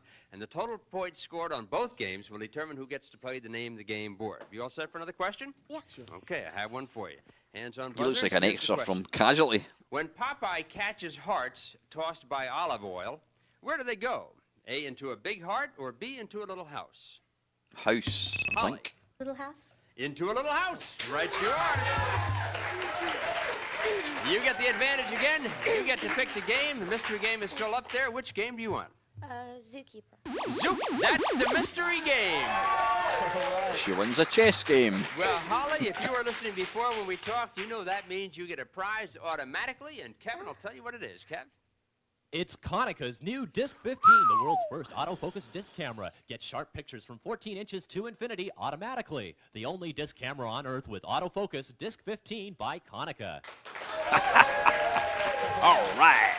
Yoo-hoo. And now, Holly, you're going to play Zookeeper. You'll be the first to play. So if we can get Kevin out of his cage, he'll tell us how to play it. In Zookeeper, they give me almost nothing to work with. See, this is and quite a I am high-scored only game, one I think. man, but I do my best to keep the animals from wandering the streets. It's not an easy job to rebuild the cage because they are hungry and they keep chomping away at it. And only the net can help once they've escaped. And until that net appears, This is I actually a can only good run game. and jump over the animals to get points. And I can spend a moment with my sweet Zelda if I can reach her without falling or being zonked by a coconut. It's not an easy job being a zookeeper, but somebody's got to do it. Sort of like being a game show host. Yes, well, isn't it amazing how Kevin can talk and hang by his tail at the same time? Yeah. And that's something, that's really a feat. Okay, now Holly, you picked Zookeeper. Just a couple of hints, and Mike, you want to listen to. Grab those root beers when they pop up, and That's just what I go as mean. fast as you It's can the, around it. Don't forget to hit the the jump mechanism of Right. how they button. do the Here we go. scores is You'll have completely 50 seconds broken. to play. Ready? Get set. Play. I think you'll struggle with this if you've never played it before. You're going to struggle. Here we go.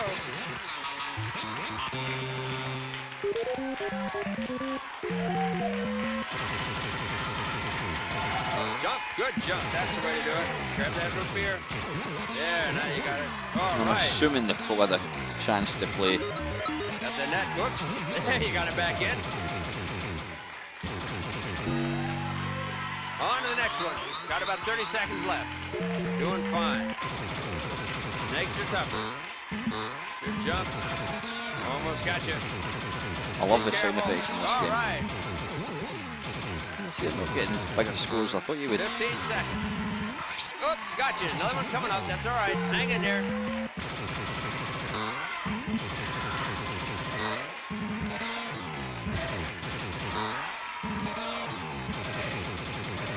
Is that right, Colin? 3,070 points. Okay. Holly, how do you feel? I don't know.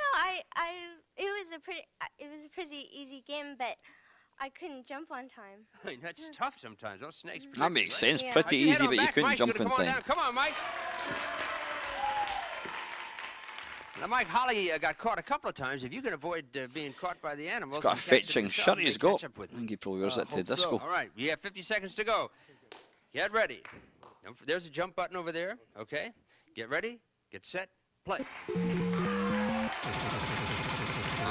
Good jump. That's it. Root beer. All right. That's the way to do it.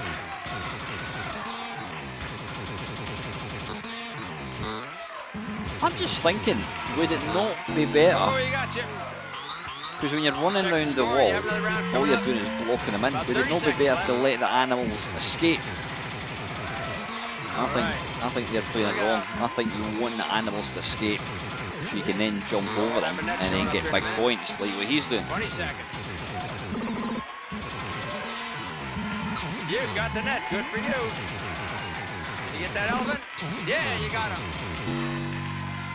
Keep going, keep going. All right. Maybe you have a chance for a couple more points. There you go. Bonus racking Just what I up. was saying. 5,800 points. 5,800. You So head he's back, Mike. We're gonna obliterated total up our the first score. Looks score. like we have a close game here. And we'll find out exactly where they are. Both of you are pretty good players, and both of you, of course, had a chance to play Wacko and Zookeeper. One of you now is going to play for a special prize. So we're going to total up the scores from both games and find out who gets to play the Name the Game board. Holly, you have a total wonder so who far could be. of 6,070 points. Pretty nice. Michael, you have 7,900 points. You took the lead over. Come on down here, Mike. Right over here. You're back to the board. That's it. Behind you, Mike, is the Name the Game board. Okay? Am I pushing you too fast? You got time to relax a little bit? All right. I want to zoom you on before you're ready here. Behind you is a Name the Game board. We're going to show you 4 video games. If you name the games correctly, you're going to win a marvelous prize. So if you're all set to go, I am. Okay, let's go. Turn around up in the upper left-hand corner. You take a look. Is that Frenzy or Berserk? Frenzy. No, sorry, it's Frenzy. They look a lot alike, but that is Frenzy. Too bad. Number 2, is that Blaster Ship or Mazer Blazer? Mazer Blazer. Right, Mazer Never Blazer seen is that one. right. Is that Space Duel or Gore? Gorf. Gorf. Gorf is right, yes. And the last one is that Congo Bongo or Congo Bongo. Coconuts to You? Congo Bongo. Congo Bongo is right. Okay, Mike. You didn't get all of them, but you got 3 out of 4, and we give a prize for 3 out of 4. Kevin, what is it? It's Sicey Sensor Chess, Hey. providing the realism of intelligent chess and the performance of a computer in a compact Just what package. you want, a Sicey's chess game. provides 8 levels of strategic play for the beginner to the advanced player. Sicey's. I always Thank you, wanted Kevin. one That of these chess game back in is the day. yours, Michael. All right, Holly beat you in the first round. You caught up to her and beat Looks her in the second ecstatic, round. We're does going to be Mike. back in a minute to play the final round of Starcade and see whether it's you or Holly who has a chance to win your own video arcade game. We'll be back in just a moment. Do, do, do, do, do. Here's the latest news from the Starcade Hotline. Video game technology is developing on There it is. several fronts. One of Journey. them is demonstrated by this game, Journey. The rock group Journey lent its name, its music, and even its faces to this game. Photographs of the 5 band members have been digitized into the game, and during the last game played, actual Journey music is the accompaniment. A big step from How do you cute play cartoony that? characters and random sounds. Well, cute, cartoony, and random, that pretty well describes the host for Starcade, Jeff Edwards. Okay, welcome back to Starcade. Well, we have a close game here, closest score, and Holly, you got the mystery game. Michael, you got the name of the game board, so both of you have some nice prizes. And now we're at round number 2. This is the big challenge. There's only one game left to play. This time only 40 seconds to play it. After that, we're going to total up all the scores, and the top score Can you on really? all I would games do that. I'd is going to pick get up a one. chance to win that Cubert over there, the video arcade game. So if you're ready, I have the last question for you, and this is an important question because whoever answers this correctly is going to control the choice of the next game. Here's the question, hands on buzzers. When the wolves capture the little pigs in Pooyan, what do the pigs scream? A, help mom, or B, mama mama? Help, Mom. Michael. Mama, mama. No, sorry, it is A, help mom. Help mom, that's what the little pigs squeal. And Holly, that puts you in control. Let's see what game you're going to pick. Burger time. She looks Burger like Time. Oh, I love that. she game. looks like That's a 12 fun game. coming on Kevin, 42. Tell us about Burger Time. Help Chef Peter Pepper build a burger. Collect patties, cheese, lettuce, and of course, buns. For Love bonus Burger points, Time. catch the pursuing hot dog, egg, and pickle in the burger. And if you can't catch them, immobilize them briefly by shaking pepper their way. Complete a burger on the platter and feast on your success. It's burger time. Thank you. Our own hamburger told us all about that. Now, Holly, you need some points. You're behind a little bit. Let me give you a couple hints, and Mike, you want to listen to this too. You only have 40 seconds, so don't be afraid to use your peppers, all right? All right. All right, and if you can lure either the hot dog or the pickle or the egg onto a bun and drop them, then you're going to get some extra bonus points. Okay. Okay, good luck to you. You have 40 seconds. Get ready, get set, play. There she goes. All right. Look out. Look out. Ah, she's not playing it very well. It's okay. Another chef coming up. Yeah, right. 25 seconds. Got to get some points. Come on, Holly. There you go. Now you're doing it. Look out. Good, Pepper. Almost trapped the egg. Ah, you trapped the hot dog. Good. That's good for a couple points. 10 seconds. Keep going, keep going. Oh, well done, well done. 1,900 points. Okay, Holly. All right, little trouble to start, but you did okay. Head on back, and here comes Mike. 1,900 points for Holly, and Mike. All Love how right, they've Michael. took to run. Well, you saw what Holly did up here, and you heard the hints I gave to her? Yeah, I heard all of them. Okay, same things apply to you. You have 40 seconds, and we wish you good luck. Thanks a lot. Don't forget to use those peppers. You can use them up. You got 4 of them. Ready? Get set. Play.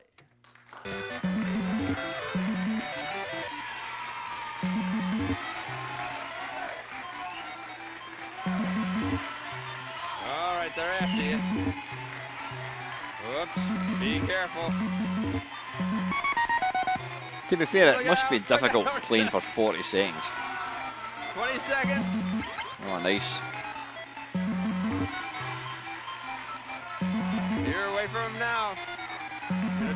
Oh, almost got that one. Too bad. 10 seconds. Use the peppers. Pepper went in the wrong direction. Look out. All right, 1,350. Go on back. Let's total up all the scores and see where we are right now. Both of you tough competitors. I think we have a pretty close game. So let's find out, total up the whole score and find out who today's winner is. Holly, you have a grand total of 7,970. Congratulations to you, Holly. And Michael, you are sitting with a total of 9,250. Michael, you're the winner. Congratulations. Thank you. Very good. Holly, sorry you didn't win, but you have a nice gift from us, and of course you won the mystery game, right? You have a good time? Thank you. Yeah. Good. It's nice to have had you here. And Michael, my friend, for being today's big winner, we have a special prize for you. Kevin? It's the Aquarius Compact from Mattel Electronics. A complete The home worst computer computer system in the with world. A keyboard, a printer, a data recorder, and a memory expander. Look at the Packed together to joysticks. perform together from Mattel Electronics. All right. Thank you very much, You'll Kevin. all And be now, clapping once you get it home, mate. Trust that's me. not all, of course. You've also won the right to play for our grand prize, your own video arcade game. It's Cubert. We'll do that right after these messages. No expense spared in prizes. Some of our contestants and some members of the studio audience will receive Trigger Command, the joystick making America trigger happy. Comfort, pistol grip, and trigger action, the thumbless approach to higher scores, the Trigger Command joystick from Electra Concepts. And from UMI, Word Feud, the competitive word search game that involves the whole family. It's irresistible fun for everyone. UMI software for family home entertainment, Word Feud from UMI. All right. Welcome back to Starcade. Well, champ, how you feeling? Feeling pretty good. Good. Now it's a big challenge for you. This is a chance to win your own video arcade game. We still have 2 games left unplayed, as you know, Pango and Wild Western. During the commercial break, we informed you that if you picked Pango, you'd have to score at least 1,676 He looks like a bloody points. convict, If does you picked Michael, Wild doesn't he? Western, you'd His have to score blue, at least jumpsuit. 498 points. Those are the average scores of more than 20 other players who play these same games. Now, you reached a decision, you picked Pango? Yes, it did. Pango it is. That means if you score 1,676 points or more in 30 seconds, you're going to win Cubert. All right. All right, now while Kevin All tells us about right. Pango, you and I'll get ready to go play, okay? Pango the Penguin swaggers his way through an ice block field. I between the snow beams, crumbling absolutely the ice blocks in detest his this way, game. and trying to line up the I 3 diamond blocks absolutely for the big detest points. it. He can score extra I points don't by really know how freezing to a bee play it, against but the I wall, hate it or so much. crumbling the flashing blocks where the snow bee eggs are hatching. Or Pango can stop a snow bee with an ice block. The whimsical just Pango, too complicated. master of the ice. Okay, Kevin, thank you very much. Well, Michael, you got to score 1,676 points or more in 30 seconds. Not an easy task with Pango. Not necessarily. This one can be tough. Okay, I would not mess with the diamond blocks if I were you. Go to crush the flashing blocks and try to crush some of those snow bees. Probably the best way to do it in 30 seconds. What do you think?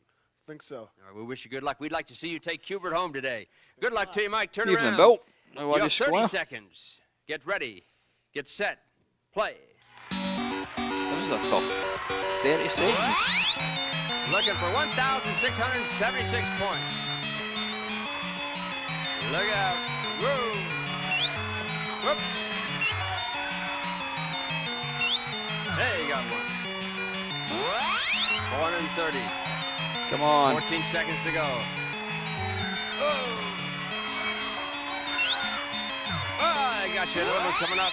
Come on, quick. I don't think Ah, you're can gonna hell, have the time. death sequence takes about 10 Oh, seconds. 860 points. Too bad you ran No into a little bit of chance. trouble. That's a tough game. This is a pretty tough one if you can't get behind the blocks. Well, you've done really well here on Starcade today. Nice to have met you. Michael, congratulations to you. This is Jeff Edwards on Starcade. See you on the next show. Until then, hope There's all your always troubles homies get coming zapped. out. Bye-bye.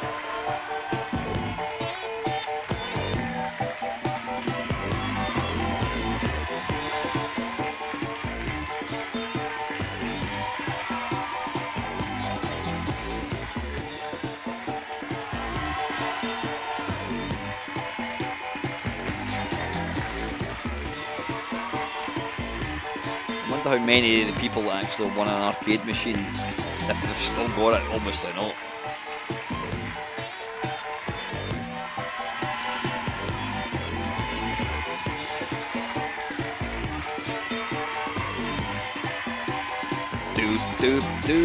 Do. Texas Instruments. That was my first computer. Union Street, San Francisco. This is Kevin McMahon speaking. Starcade is a JM production. And there we have it, folks. Yeah, that was Starcade. Hopefully that scratched your nostalgia itch. Right. Oh, you know what I said I was going to do is I can't not do it. Right, we're going to do a quick Double Dragon Arcade Perfect. Right, what do I need to do? I don't even know. Calling is Double Dragon 2 on the Mister. I would be surprised if it is, to be honest. Very surprised. So I might have to, I might just have to open up MAME. Glad you enjoyed it, Sandra. Good stuff. Hey.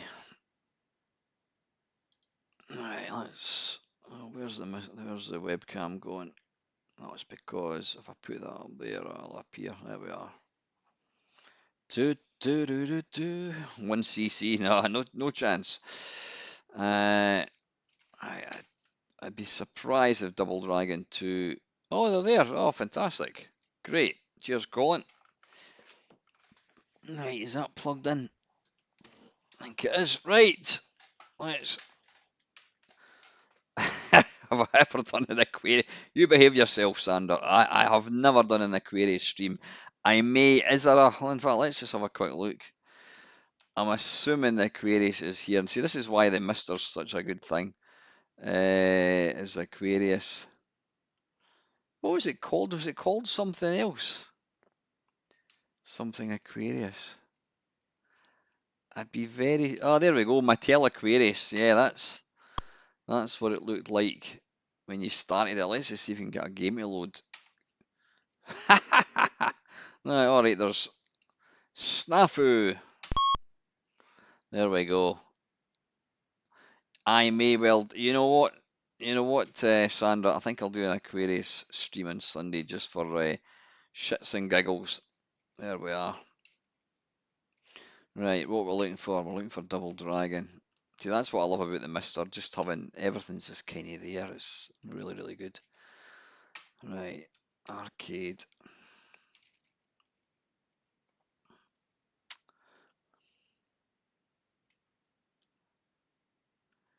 DO Double Dragon 2. Right, okay. Can't say I've ever played this. Can't remember playing it. I'll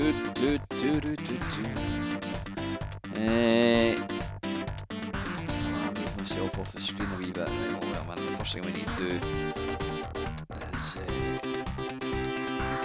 get some decent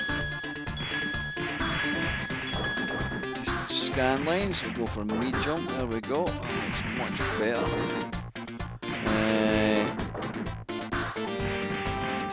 Just move myself. Just make myself a wee bit weird, and I'll put myself up to the top. Out the way. There we go. I'm not really getting involved. Right, let's get some. Attack left and attack right one. Okay, right, this will be interesting. Right, left, down, up. Left attack is that. Jump is that. Oh, come on, you twat. Wait a minute.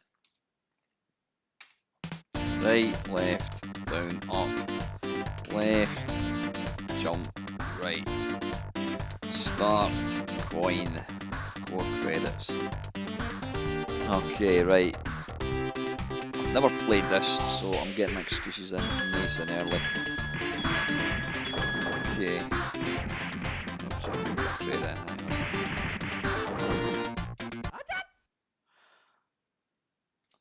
Right, I'm not getting any sound. Just give me a second.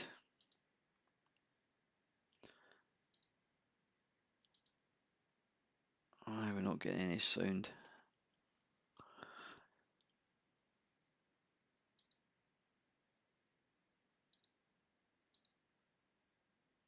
Maybe there's no sound yet. Let's start it.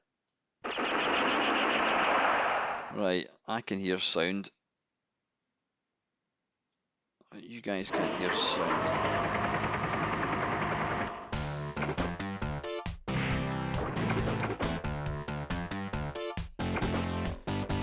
Right, I'm not playing yet because I'm just trying to get the sound. You guys can't hear it. Why is that?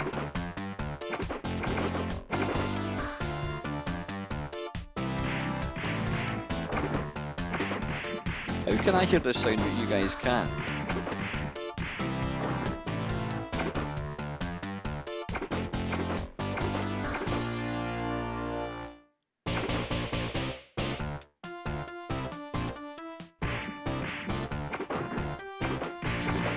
That's weird. Why can you not hear the sound and I can hear it?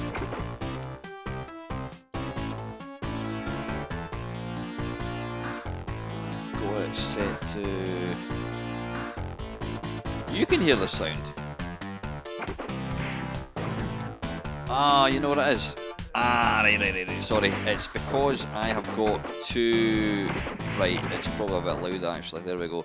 Right, it's because I've got two video capture devices and the volume control that I can see isn't active. Right, is that better? Is that all right? Right, let's quickly do a reset. The reset, set.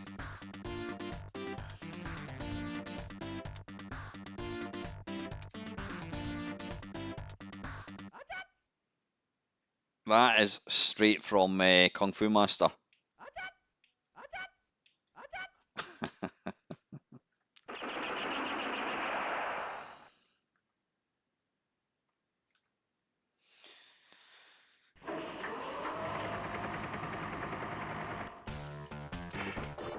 You bastard.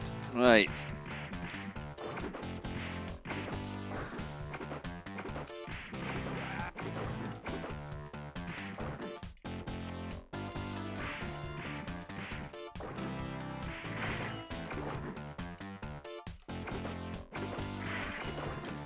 Of that bitch. Oh shit.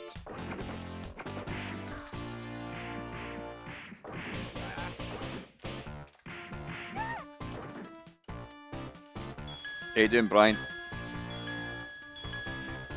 Oops. Have some of that. Let's pick up a box. Have it. Oh shit, just chucked it myself there. There's Lemmy. I think I'm fighting him. Get a shout of him. Remember there was a video game called Motorhead? That's an interesting one. That was actually quite good, but again, it could have been anything. Okay, it looks pretty scary. I have to say, this is actually pretty good. Oh, you cheeky bastard.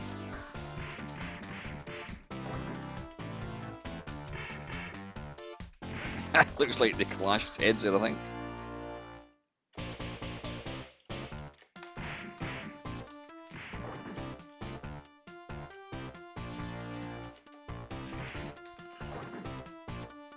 Oh, there's Big Bloke. Is he going to come up? Shit. Okay, here we go.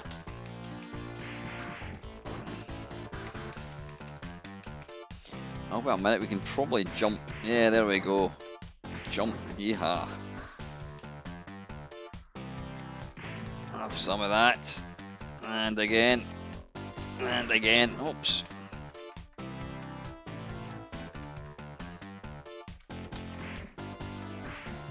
Oh, he kicked me in the bloody back there. That was a sore one. Let's just pummel him. Hi, Colin.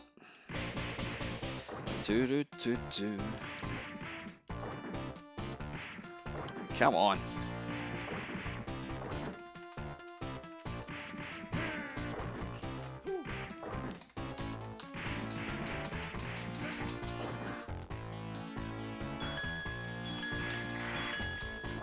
You want some? Oh, shit.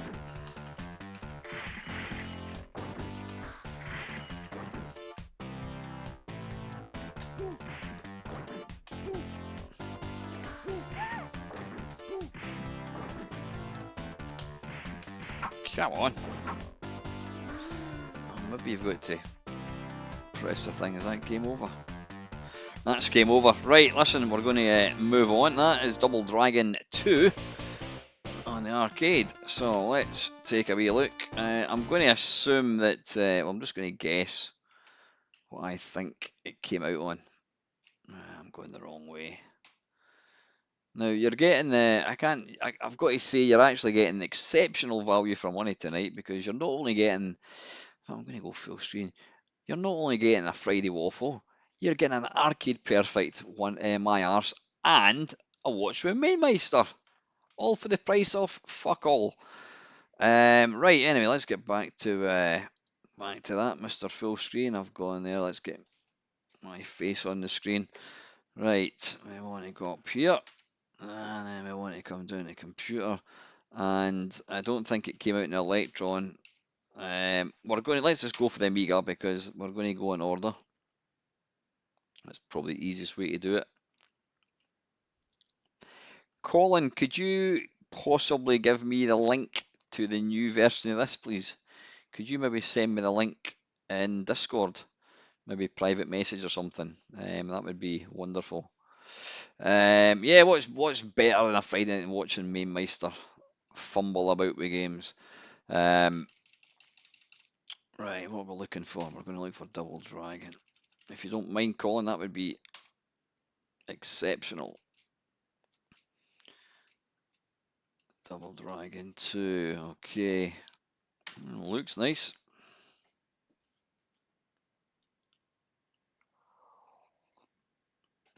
Right, I think I need to adjust screen a tiny wee bit. Is it not that one then? Is it this one? Yeah, there we go. Oh, wait a minute, let's wait for.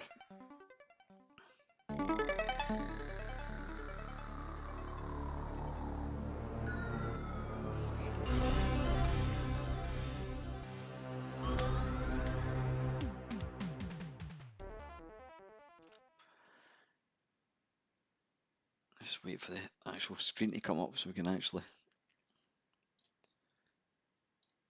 Right, I'll put it there just now and then we'll make it bigger once we actually get the game started. Right, that looks. Right, what I'm going to do is I'm going to go like that and then I'm going to move it over like that. There we go. And I can just stay at the road up there. Right, can you hear that okay? Hopefully you can hear it okay. In fact, wait a minute, I'm going to just get rid of this. Remove.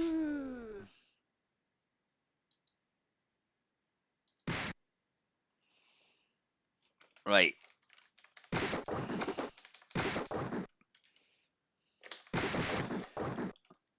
Now this only uses the one button. I've got to say it's bloody responsive and it looks the part.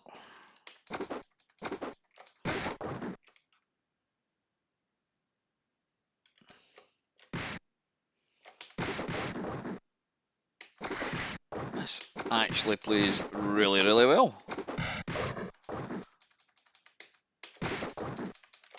Yes, if you stand still, then you punch. But if you do a jump, then you kind of take out them. How do we pick up that?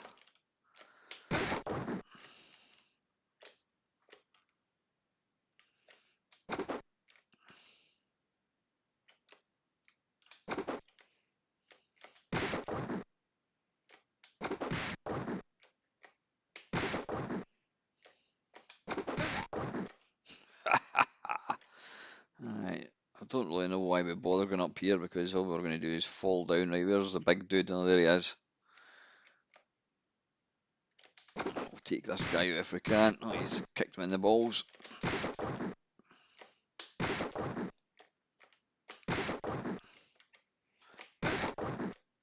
He's suspended in midair. Yeah, I mean, Double Dragon was complete dog shit. The only decent version of Double Dragon, in my opinion, is the Game Boy one. The Game Boy version of Double Dragon's brilliant. Now, I would say this is easier because you automatically do a jump kick.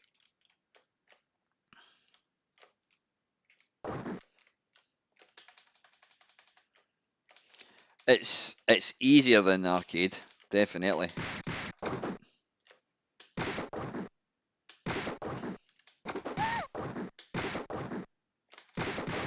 Yeah, definitely easier.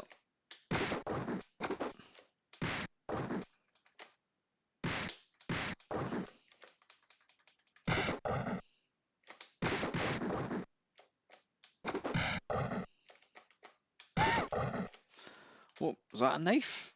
There it is, or it's a little stick. He looks well pissed off.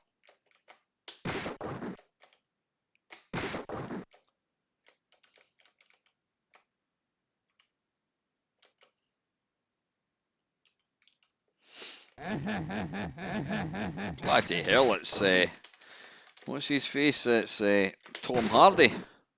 Bean.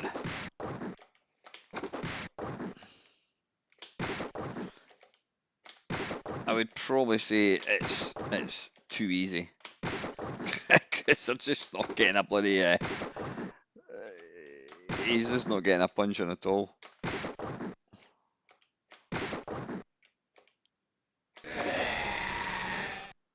Oof.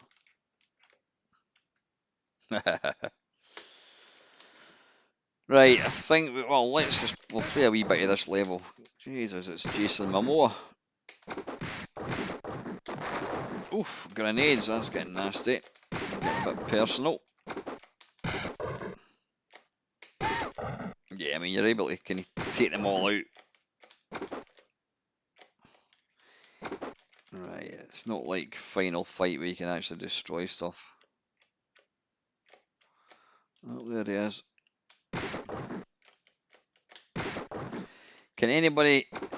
Could somebody be so kind as to do a quick check in Wikipedia and just let me know what other systems it came out on? I'm guessing it's going to be like that's game over. That's excellent. That is really, really good. That's the Amiga one.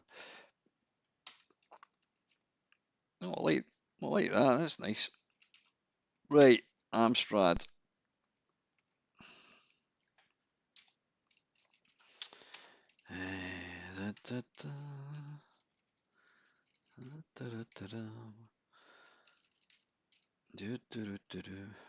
Double Dragon 2. I don't know why there's two of them. Don't know what the difference is.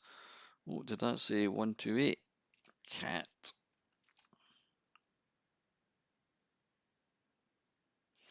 Dad jokes for the win. Did I crack a joke? I don't know, was it or I don't think I did. Right, and then it's run, and then it's build 2.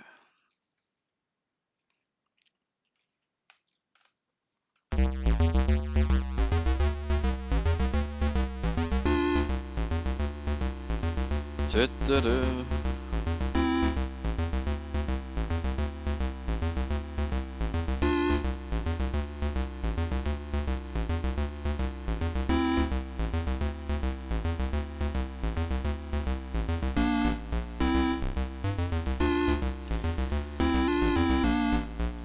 I noticed most of the Amstrad games are cracked and they're always in French, so I'm assuming number 1 is going to be number 1. Right, I'm conscious of time is kind of getting on a wee bit, so I think what we'll do is we'll just we'll play one game. We'll play one game.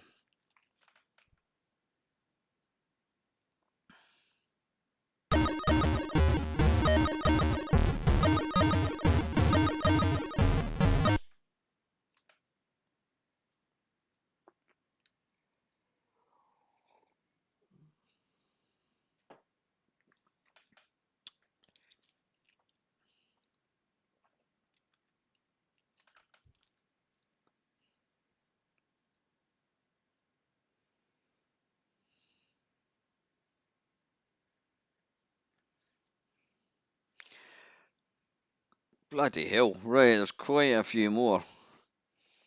PC Engine Spectrum, oh Jesus. Right, well I'm obviously now,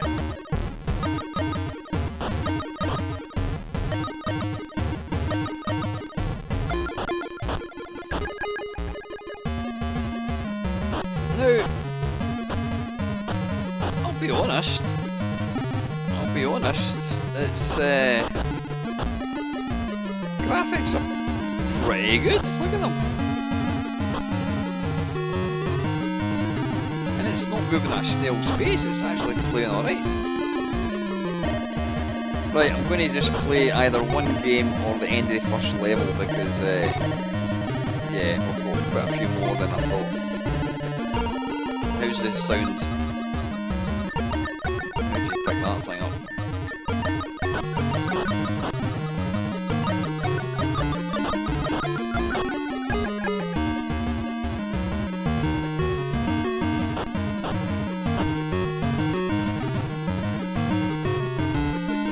had enough.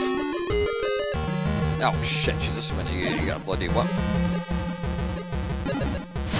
Whatever that's meant to be. Yeah, I thought it was a bit loud.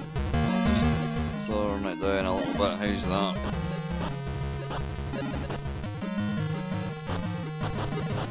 I'll be honest, it plays pretty good. It's pretty good. It's quite responsive. I don't know how you pick up. Is it maybe got to press spacebar or something, which is a bit rubbish. Yeah, I mean the graphics are very kind of blocky looking, but you know what? They kind of, if you kind of squint your eyes, I think they've done a pretty good version here.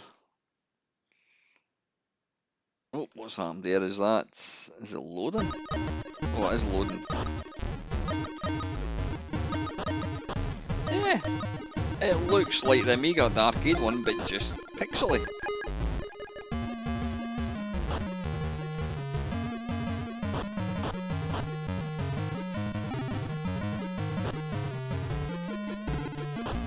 I mean, yeah, you need to remember you're playing it. If this was on a CRT, it would look even better.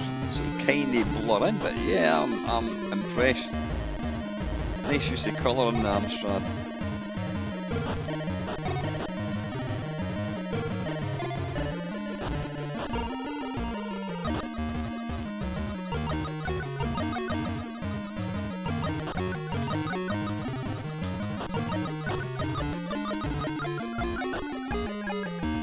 To the face, son. And you know what? There's not really any slowdown. I mean, there's 4 big characters walking about, and it's still responsive. I mean, he's got a snow shovel. Just trying to see if we get away here.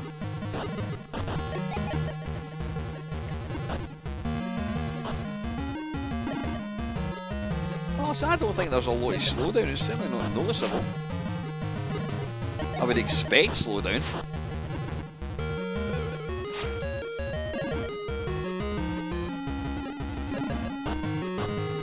Have some of that. I don't know how you pick up. Oh shit, he's got the snow shovel again.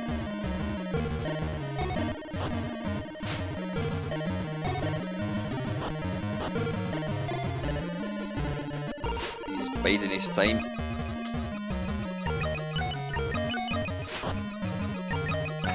Did he just kick him? Oh, what's happened here? Have I started I appear to have started a 2-player game. Right, I don't know what happened there. I've got no idea why we've started a 2-player game. Right, look, they're now beating the shit out of player 2. Right, anyway, listen, right, I'm going to move on. That is the Amstrad one. That's actually pretty damn good. Quite impressed with that, if I'm being honest. Right, so what did we say that? Okay, we'll play all the. Well, no, we'll play all the computer ones first. Amstrad, Spectrum, and Atari ST. We've got that as well. Okay.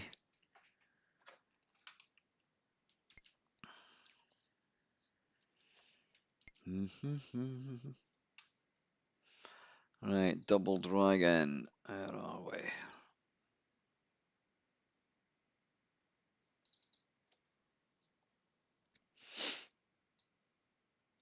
If I don't have them in the muster, then I'm not going to.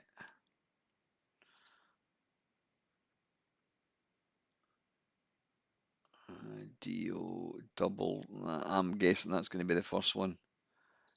Is there like D Dragon possibly? Damocles.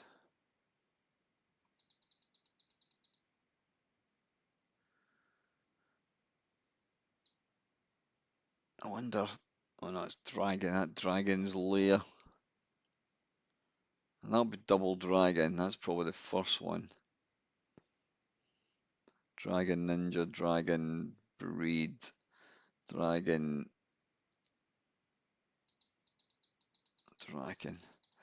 Right, I don't think this has Double Dragon. No, nah, I'm not gonna.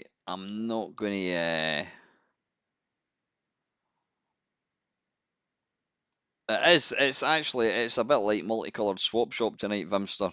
It's a Friday waffle. It started off as a Friday waffle, then you got a Watchroom Main Meister, and you're getting this as a little added bonus because that's how good I am to you guys. Let's load up this, but I think this is going to be Double Dragon. I don't think. Where did it go? I think this is going to be the first one. Yeah, it is. It is. We'll load it, but I think this is going to be the original Double Dragon. I'm going to guess it's exactly the same as Amiga. Slightly more choppy, not quite as good sound. Double Dragon, yeah, look at that absolutely horrendous screenshot. Right, we're not going to play it because it's a different game. Yeah, Double Dragon, the first one. Right, okay, so the next one we can go to is, let's go in the core, and I don't think it came out for the My Live Horse. OnlyFans, folks, that's where you need to go into my OnlyFans account for that one. Right, what we're looking for. Right, it's going to be the C64, I think. I don't think it came out in the C16, did it? Craig, are you still in? I'm going to guess it's... Tell you what, let's have a look at cartridges. Multi-load. Where do you go to? We need to go into the load cartridges. Multi-load. Long shot is Double Dragon. There it is, Double Dragon 2, fantastic. See, was there two versions? We're just going to go for the first one. If there was two versions, we'll just play one. I'm not going to play two. Right, that's quite low volume. I don't know if it's low volume for you. Let me know if it is.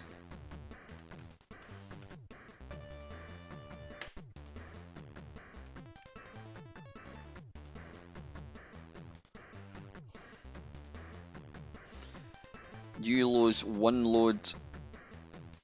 Is that a new one that's come out, Vimster? I couldn't tell you what it is.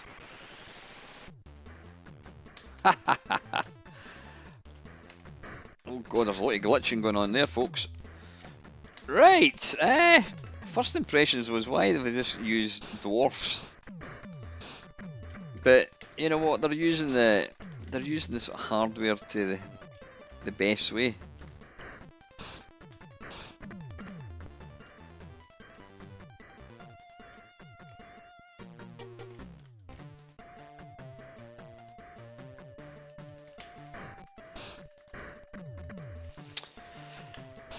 I'll let others advise.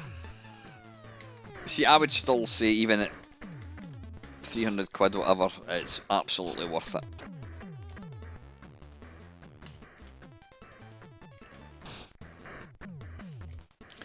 Some weird use of the filter for sound effects. One load has been out for a while. Yeah, I think, well, I'll just quickly show you.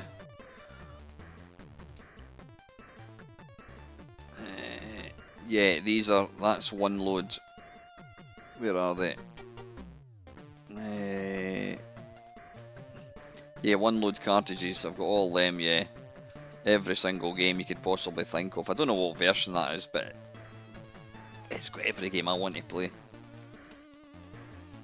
Why is there a floppy disk on the ground?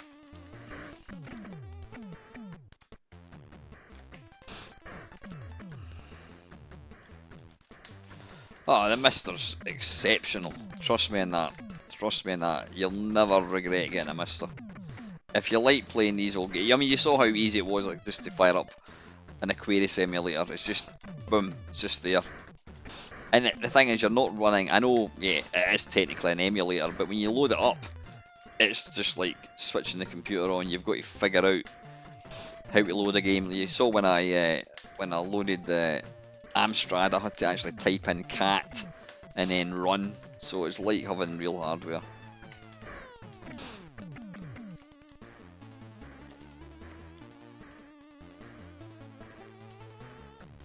Right, considering they're all I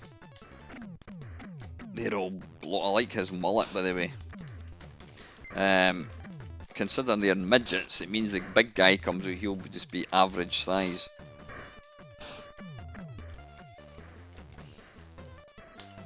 Right, we'll just get a box to throw at him when he comes through the wall. Right, come on, where is he? Come on, where's big bloke?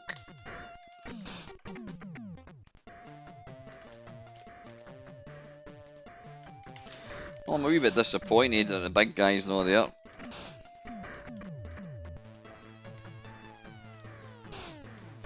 Sorry, I'm looking at kind of comments whilst trying to play a game.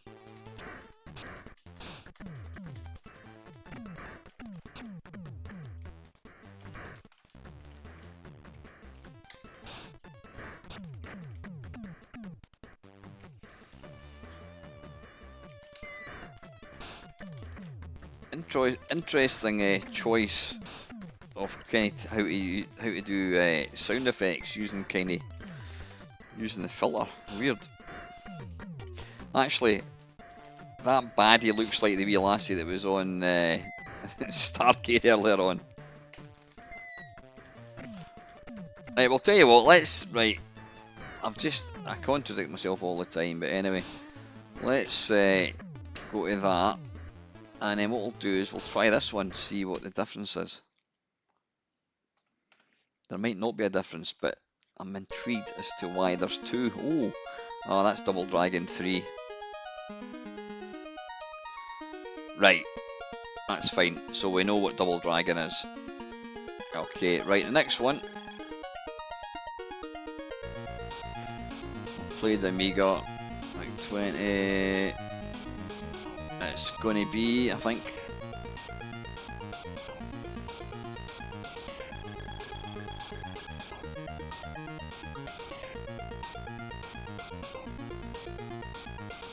it's going to be Spectrum, I think. I mean, look, you've got the Spectrum Next. There you go. There's the Spectrum Next. Brilliant. You know, so if you're thinking about buying a Spectrum Next, don't bother. You've got the Spectrum Next here. Right, where are we? Spectrum.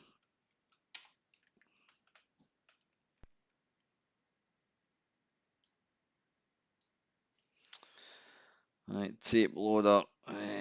Tape. Oh, let's go for see if there's a 128 version. Yeah.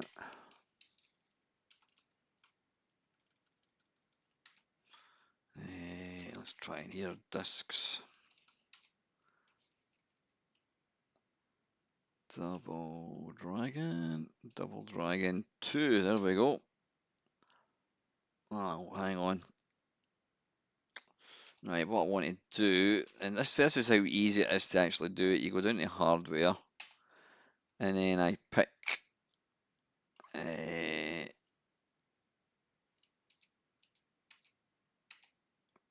that.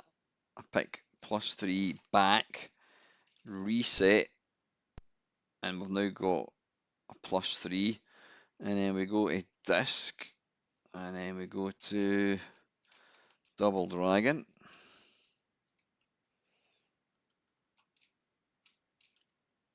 Hit that,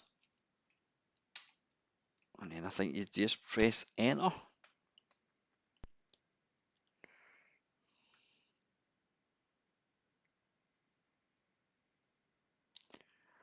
There you go. How cool is that? I mean, that is how easy. The menu system on the Mister is the same for every single system. Some have got a few extra options. I presume it's just loading. There we go. Select controls. Player 1 is going to be 2 for Kempston.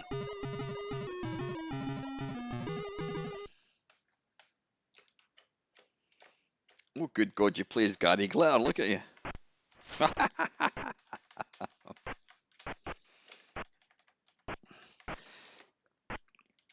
This is playing really, really fast.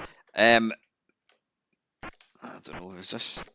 I presume this is how it played.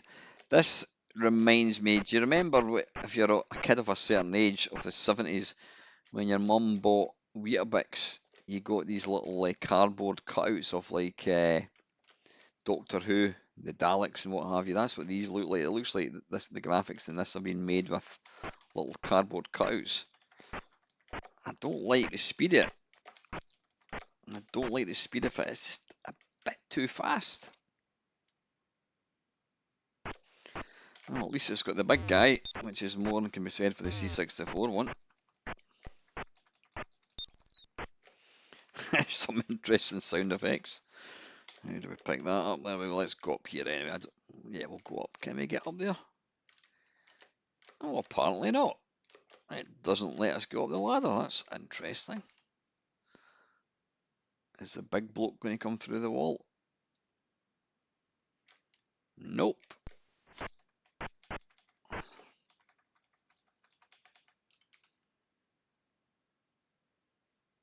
Yeah, that is definitely Gary Glitter, isn't it? He's doing bloody somersaults and Christ knows what cartwheels. That looks like Billy Connolly, the guy he's fighting.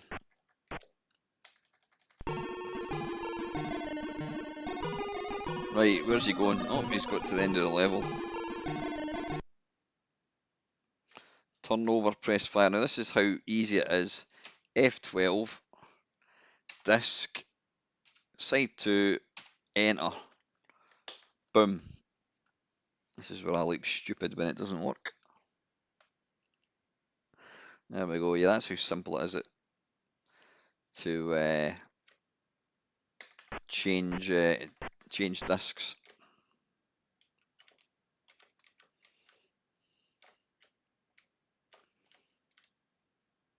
Come on, what the hell's going on here?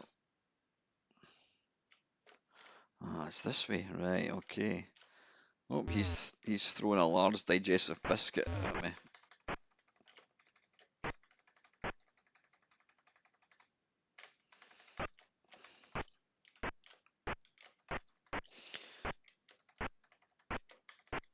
Yeah, it's just a bit too quick. Bit too quick, which I never thought I would say.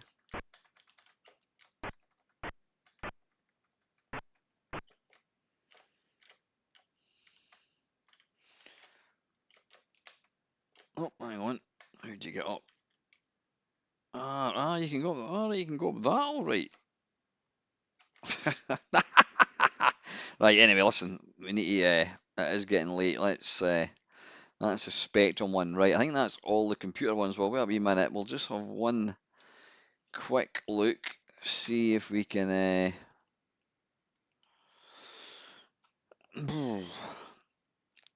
I think it's highly unlikely. Colin, is there any chance that it's going to be on the PC? I don't think it is. I don't think it is going to be there on the PC. Colin, if you can let me know, I'm going to move on. So let's go to cores. But now we can come out of computers and we can go into consoles. Now I think the PC Engine. Yeah, I mean, look, every single console you can ever think of, going right back to like stuff like Bally Astrocade, Atari 2600, Arcadia 2001, all the way up to the Sega Saturn, and it plays it really well. Right, there's the Sega Mega Drive. Let's look for Double Dragon.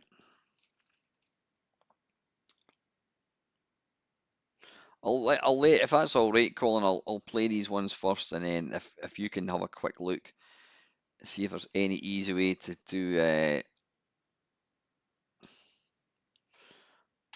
play it, then give me a shout. Double Dragon 3, 2. Oh, wait a minute, hang on. Double Dragon 3, then Double Dragon 5. So what is it called? Is it maybe a Japanese? Is it maybe a Japanese game possibly? Let me just have a quick look through my extensive ROMs. Do you remember back in the early days of the internet, they weren't called like ROMs, it was ROMs and Warez. It was ROMZ and Warez. Where's WREZ? Oh, wait a minute, I need to turn my mister off for a second.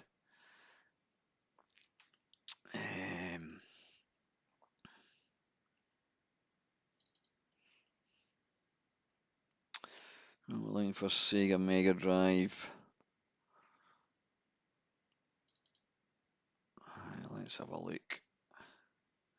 Interesting that Double Dragon like 3 and all that's there. Ah, right, there we go. There we go. Now this is what I like as well. If I load up my FileZilla and then I connect remotely. I mean, this is if future kids connect to the check for updates. Oh no, bugger off. Right, games, and then we go to Sega Mega Drive. Is it called Mega? Yeah, Mega Drive. And if I copy and paste, copy here, okay. And then if I go to my desktop, Double Dragon, and then we upload. Boof. Right, now through the power of Ware's completely filled by these, these were the days, weren't they? Viruses galore, Trojan horses. You never hear people saying I've got a Trojan horse. Yeah, if your neighbour next door says she was using her Trojan horse, you'd be like, oh yeah, that's what the noise was. Yep, okay. Right, what are we looking for? Let me get back to this thing again. Thank you very much. 28 people watching. Fantastic. There must be something better than watching this shit. And let's come out of there. Now I need to go to Mega Drive. There we go. Double Dragon 2. As if by magic. Okay. Is Colin not back yet?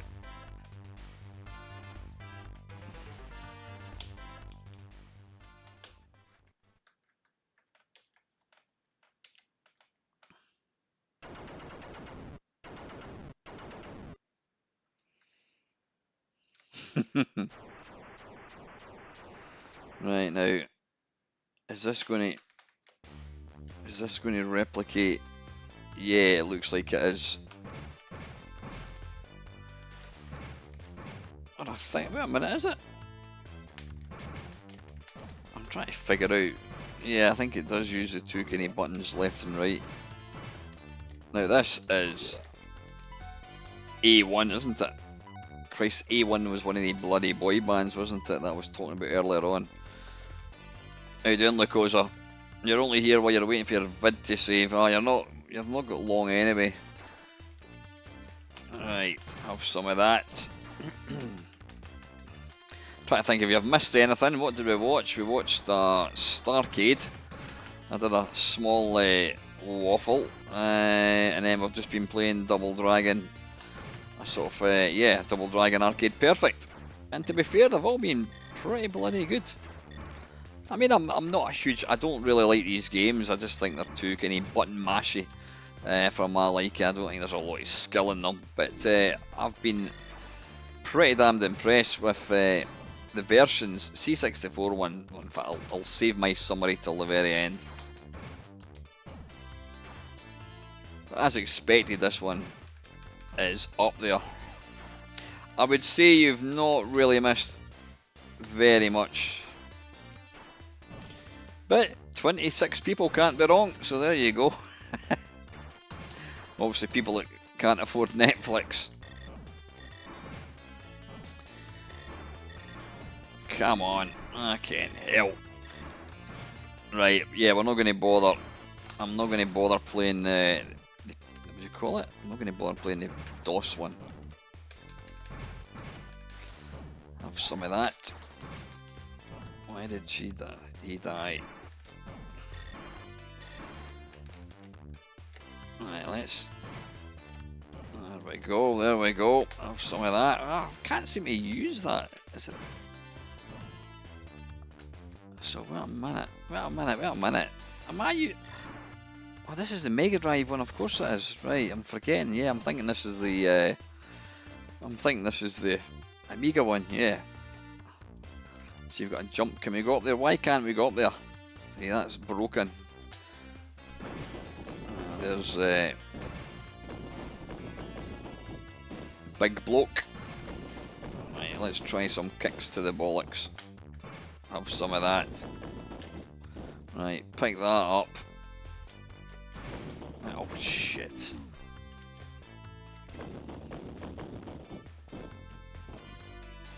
Right, okay, right, that is the Mega Drive one. I just noticed that little house at the top there looks like a happy face. See its eyes and mouth.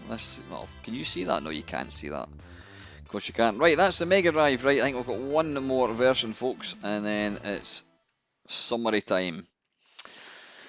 Hey, I think that's it. Yep, core, and it's PC Engine one. What's it called again? PC Engine. No, it's not Duo. What's it called again? Turbo Graphics. Right, well, a minute. Where's PC Engine?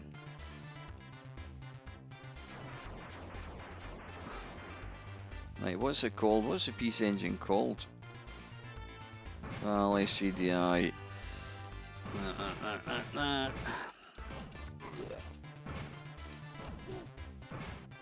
Is it just?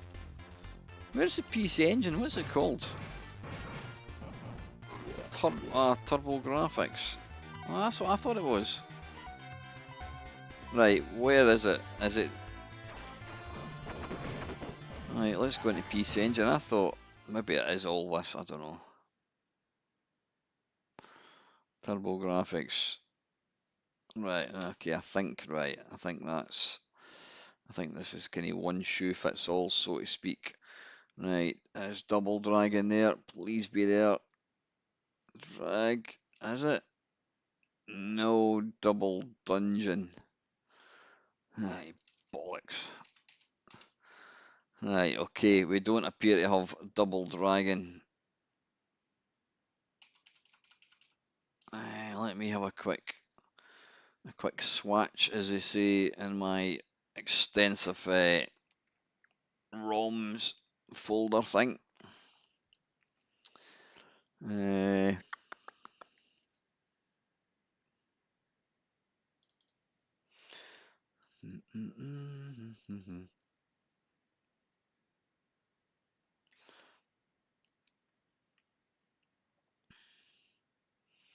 That's PC Engine.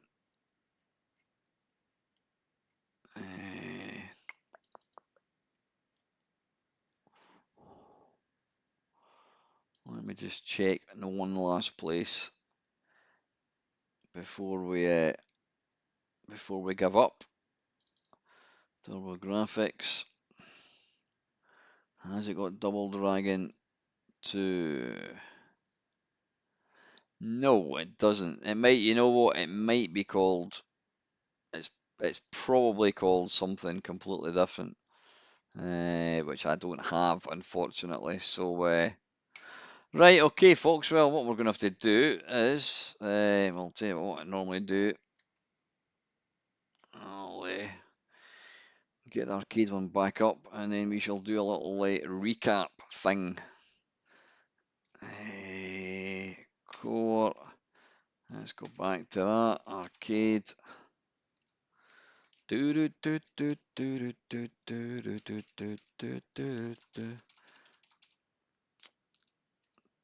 Double Dragon 2. Right, and what we'll do, we'll get that to run like that. Bam, bam, bam. Right, and what we'll do is we'll turn the sound down so you can hear it. Right, okay, pop pickers. Right, what did we have? We started off with the Amiga. The Amiga was, yeah, the Amiga was really good. The Amiga was a lot easier to play. You just had one button and it automatically did the kind of the jump and kick thing. So it was a lot easier, but the graphics looked really good and it was really, really fast. It was really, really excellent. We couldn't get the Atari ST one to work. In fact, we couldn't actually find it, so that's why I couldn't feature that. But I'm going to assume it's going to be like exactly the same as the Amiga one, but slightly less colours and probably the sound wouldn't be quite as good. The Amstrad one, I was really, really surprised at. It was mega, mega blocky looking, but had really good use of colour. It played well. There was really no slowdown. Spectrum one was disappointing. You had to play as Gary Glitter, and it was way too fast. So it lost a few points for that. Plus the fact that you've got to play as a paedophile, you lose even more points. C64 one, you were playing as like midgets. Wait a minute, I'm just going to try something. Just 2 seconds. You're playing as midgets. The Mega Drive one was it was pretty much arcade perfect. So let's do this just one last thing before we do a little summary and issue hand out the medals. I just want to see. I know Colin said it didn't exist, but I just want to see if Double Dragon came out in the Game Boy because, or the first one is really really good. Did Double Dragon 2 come out? It did. It did. Why did nobody tell us? Right. Hold the Shane Ritchie. I'll go with Gary Glitter. Right, hold the bus, folks. We've got an extra double. Right, I need to put up the sound again. Bloody hell. Right, Colin, you get one job, mate. One job, and then you didn't tell me about the second one. So this is the Game Boy one.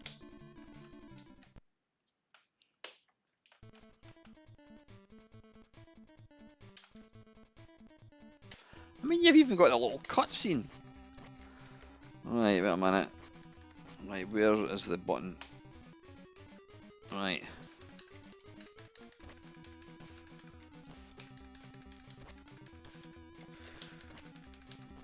Oof.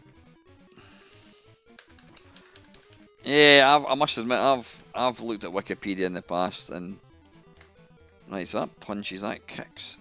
I see. Look at the graphics. I think the graphics are bloody excellent. I think that the Game Boy version of Double Dragon is the best version. The graphics are fantastic. The only problem playing this in the original hardware is you couldn't actually see the screen. Right, that's punch. Boof. How are you, Ken?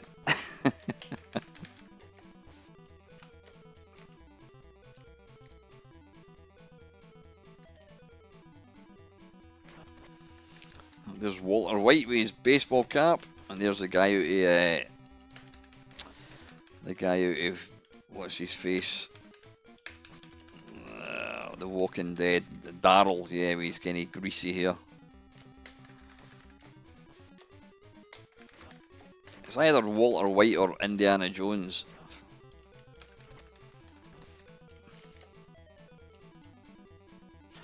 I would have been absolutely made up if I had this game to play on a Game Boy. You know, as far as if you wanted a decent version of Double Dragon 2, then look at it.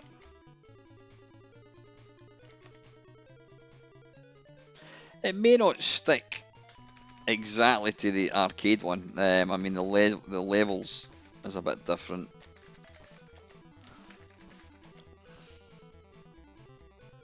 But I do like the graphics. Oh, see, I don't actually mind that. I mean, it's a black and white system.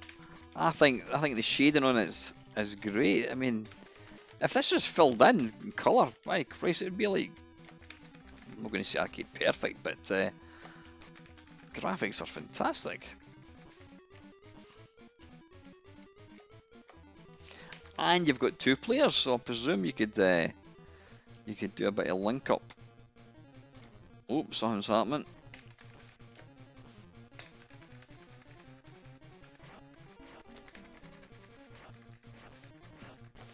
Yeah, I know, I'm doing the single button press. Nope.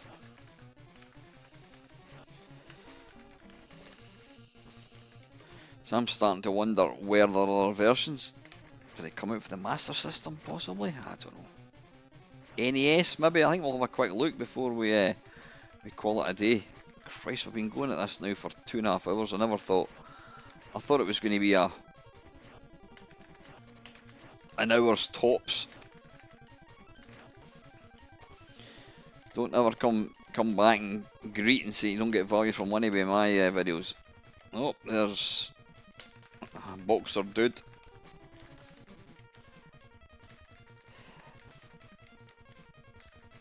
Bit skinny looking legs, this for a boxer. I can't see me hitting him at all.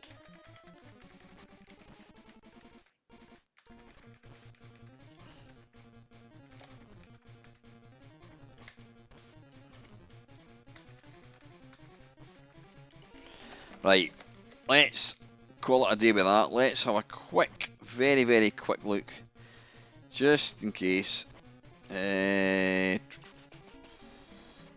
Nintendo NES. Don't know whether we would have got a Double Dragon for that. Let's have a quick look. Licensed.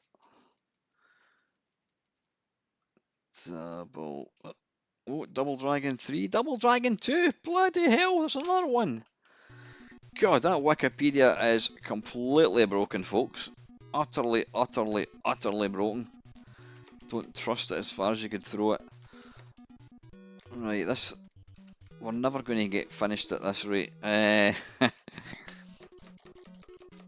go for a mid jump. There we go. Right, let's start. The Revenge, 1 player warrior supreme alright, that's the skill.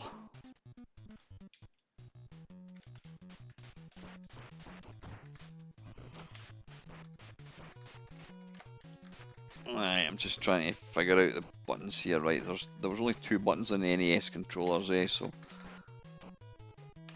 right, so it's kind of left and right. Kinda like this is like the Game Boy, but with colour.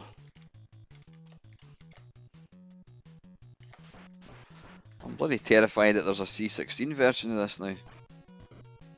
But I think Craig's disappeared, so we'll not bother playing it if there is. That looks a bit suggestive, whatever he's doing there with his head down there. Slightly glitchy, but I have to say it's pretty authentic. I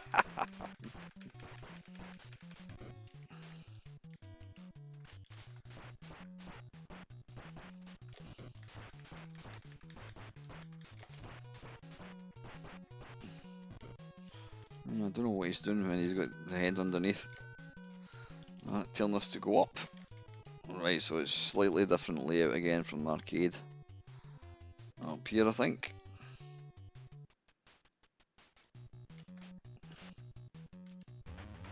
Oh! Oh shit, almost bloody well fell.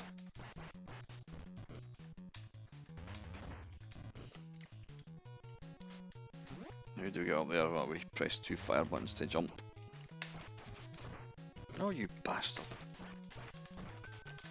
Oh, that's a bomb, is it? Or whatever it is. No, it's not. It's a paper clip or something. Let's take him out. Oh, turn to the other side.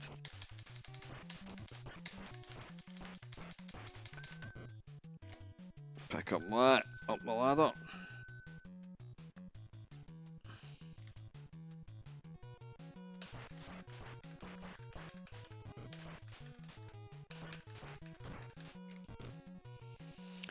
I'm now torn actually as to what to pick here because, yeah, I mean the Game Boy and this version are bloody good.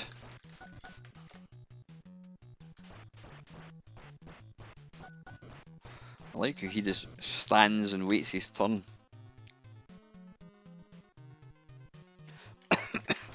Oh, there's Bane again. Shit.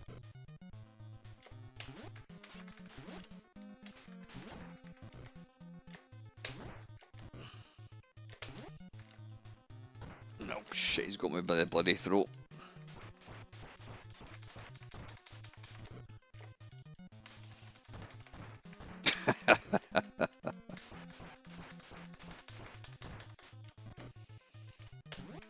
With these games, oh, he's gone. It's almost like the person. What the hell? Oh, I thought he died. What happened there?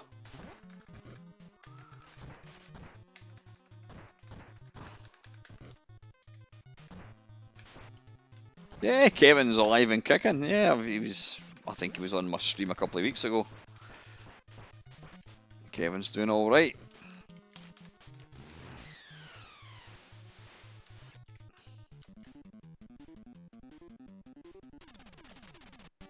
Is he dead? I think he must be.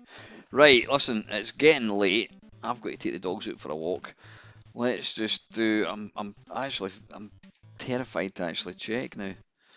Da, da, da, da.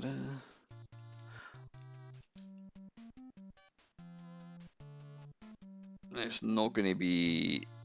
Brian is absolutely around. Yeah, I actually met up with Brian and his missus. Well, maybe about a year ago, Andy. Yeah, Brian. I think he works shifts, so he tends to kind of drop into these streams kind of pretty late on. But no, he's doing well. He's doing absolutely brilliant. Please don't make there be a double dragon 2. I bet you never thought, Andy, when after we did the first Talks Pish, that all these years later I'd still be doing this. Seriously. Double Dragon Advance, no, that doesn't count. Core, we're not going to check it in television. Let's just check the Game Boy, Color Game Boy. I will indeed, mate. I will indeed. I hope you're doing okay. Licensed. Nope. Right. Nope. Right, okay. Right, I think it's summary time. Right, I'm gonna put that down and I'm gonna turn the mister off. Ah. Right, you're just gonna have to make do with my handsome face whilst we do a quick recap. Yeah, again, Amiga is really good, quite easy to play, looks good, plays fast, got good sound, good graphics. Atari ST, we couldn't like that. I'm guessing it's going to be exactly the same, less colours, slightly slower, crappier sound. Amstrad was surprisingly good, nice graphics, really good considering the use of colour and that kind of stuff, really nice. Spectrum one, like I said, you play as Gary Glitter. It played too quick. Didn't like that one at all. And the graphics looked like little kind of cut out cardboard things. C64 was disappointing.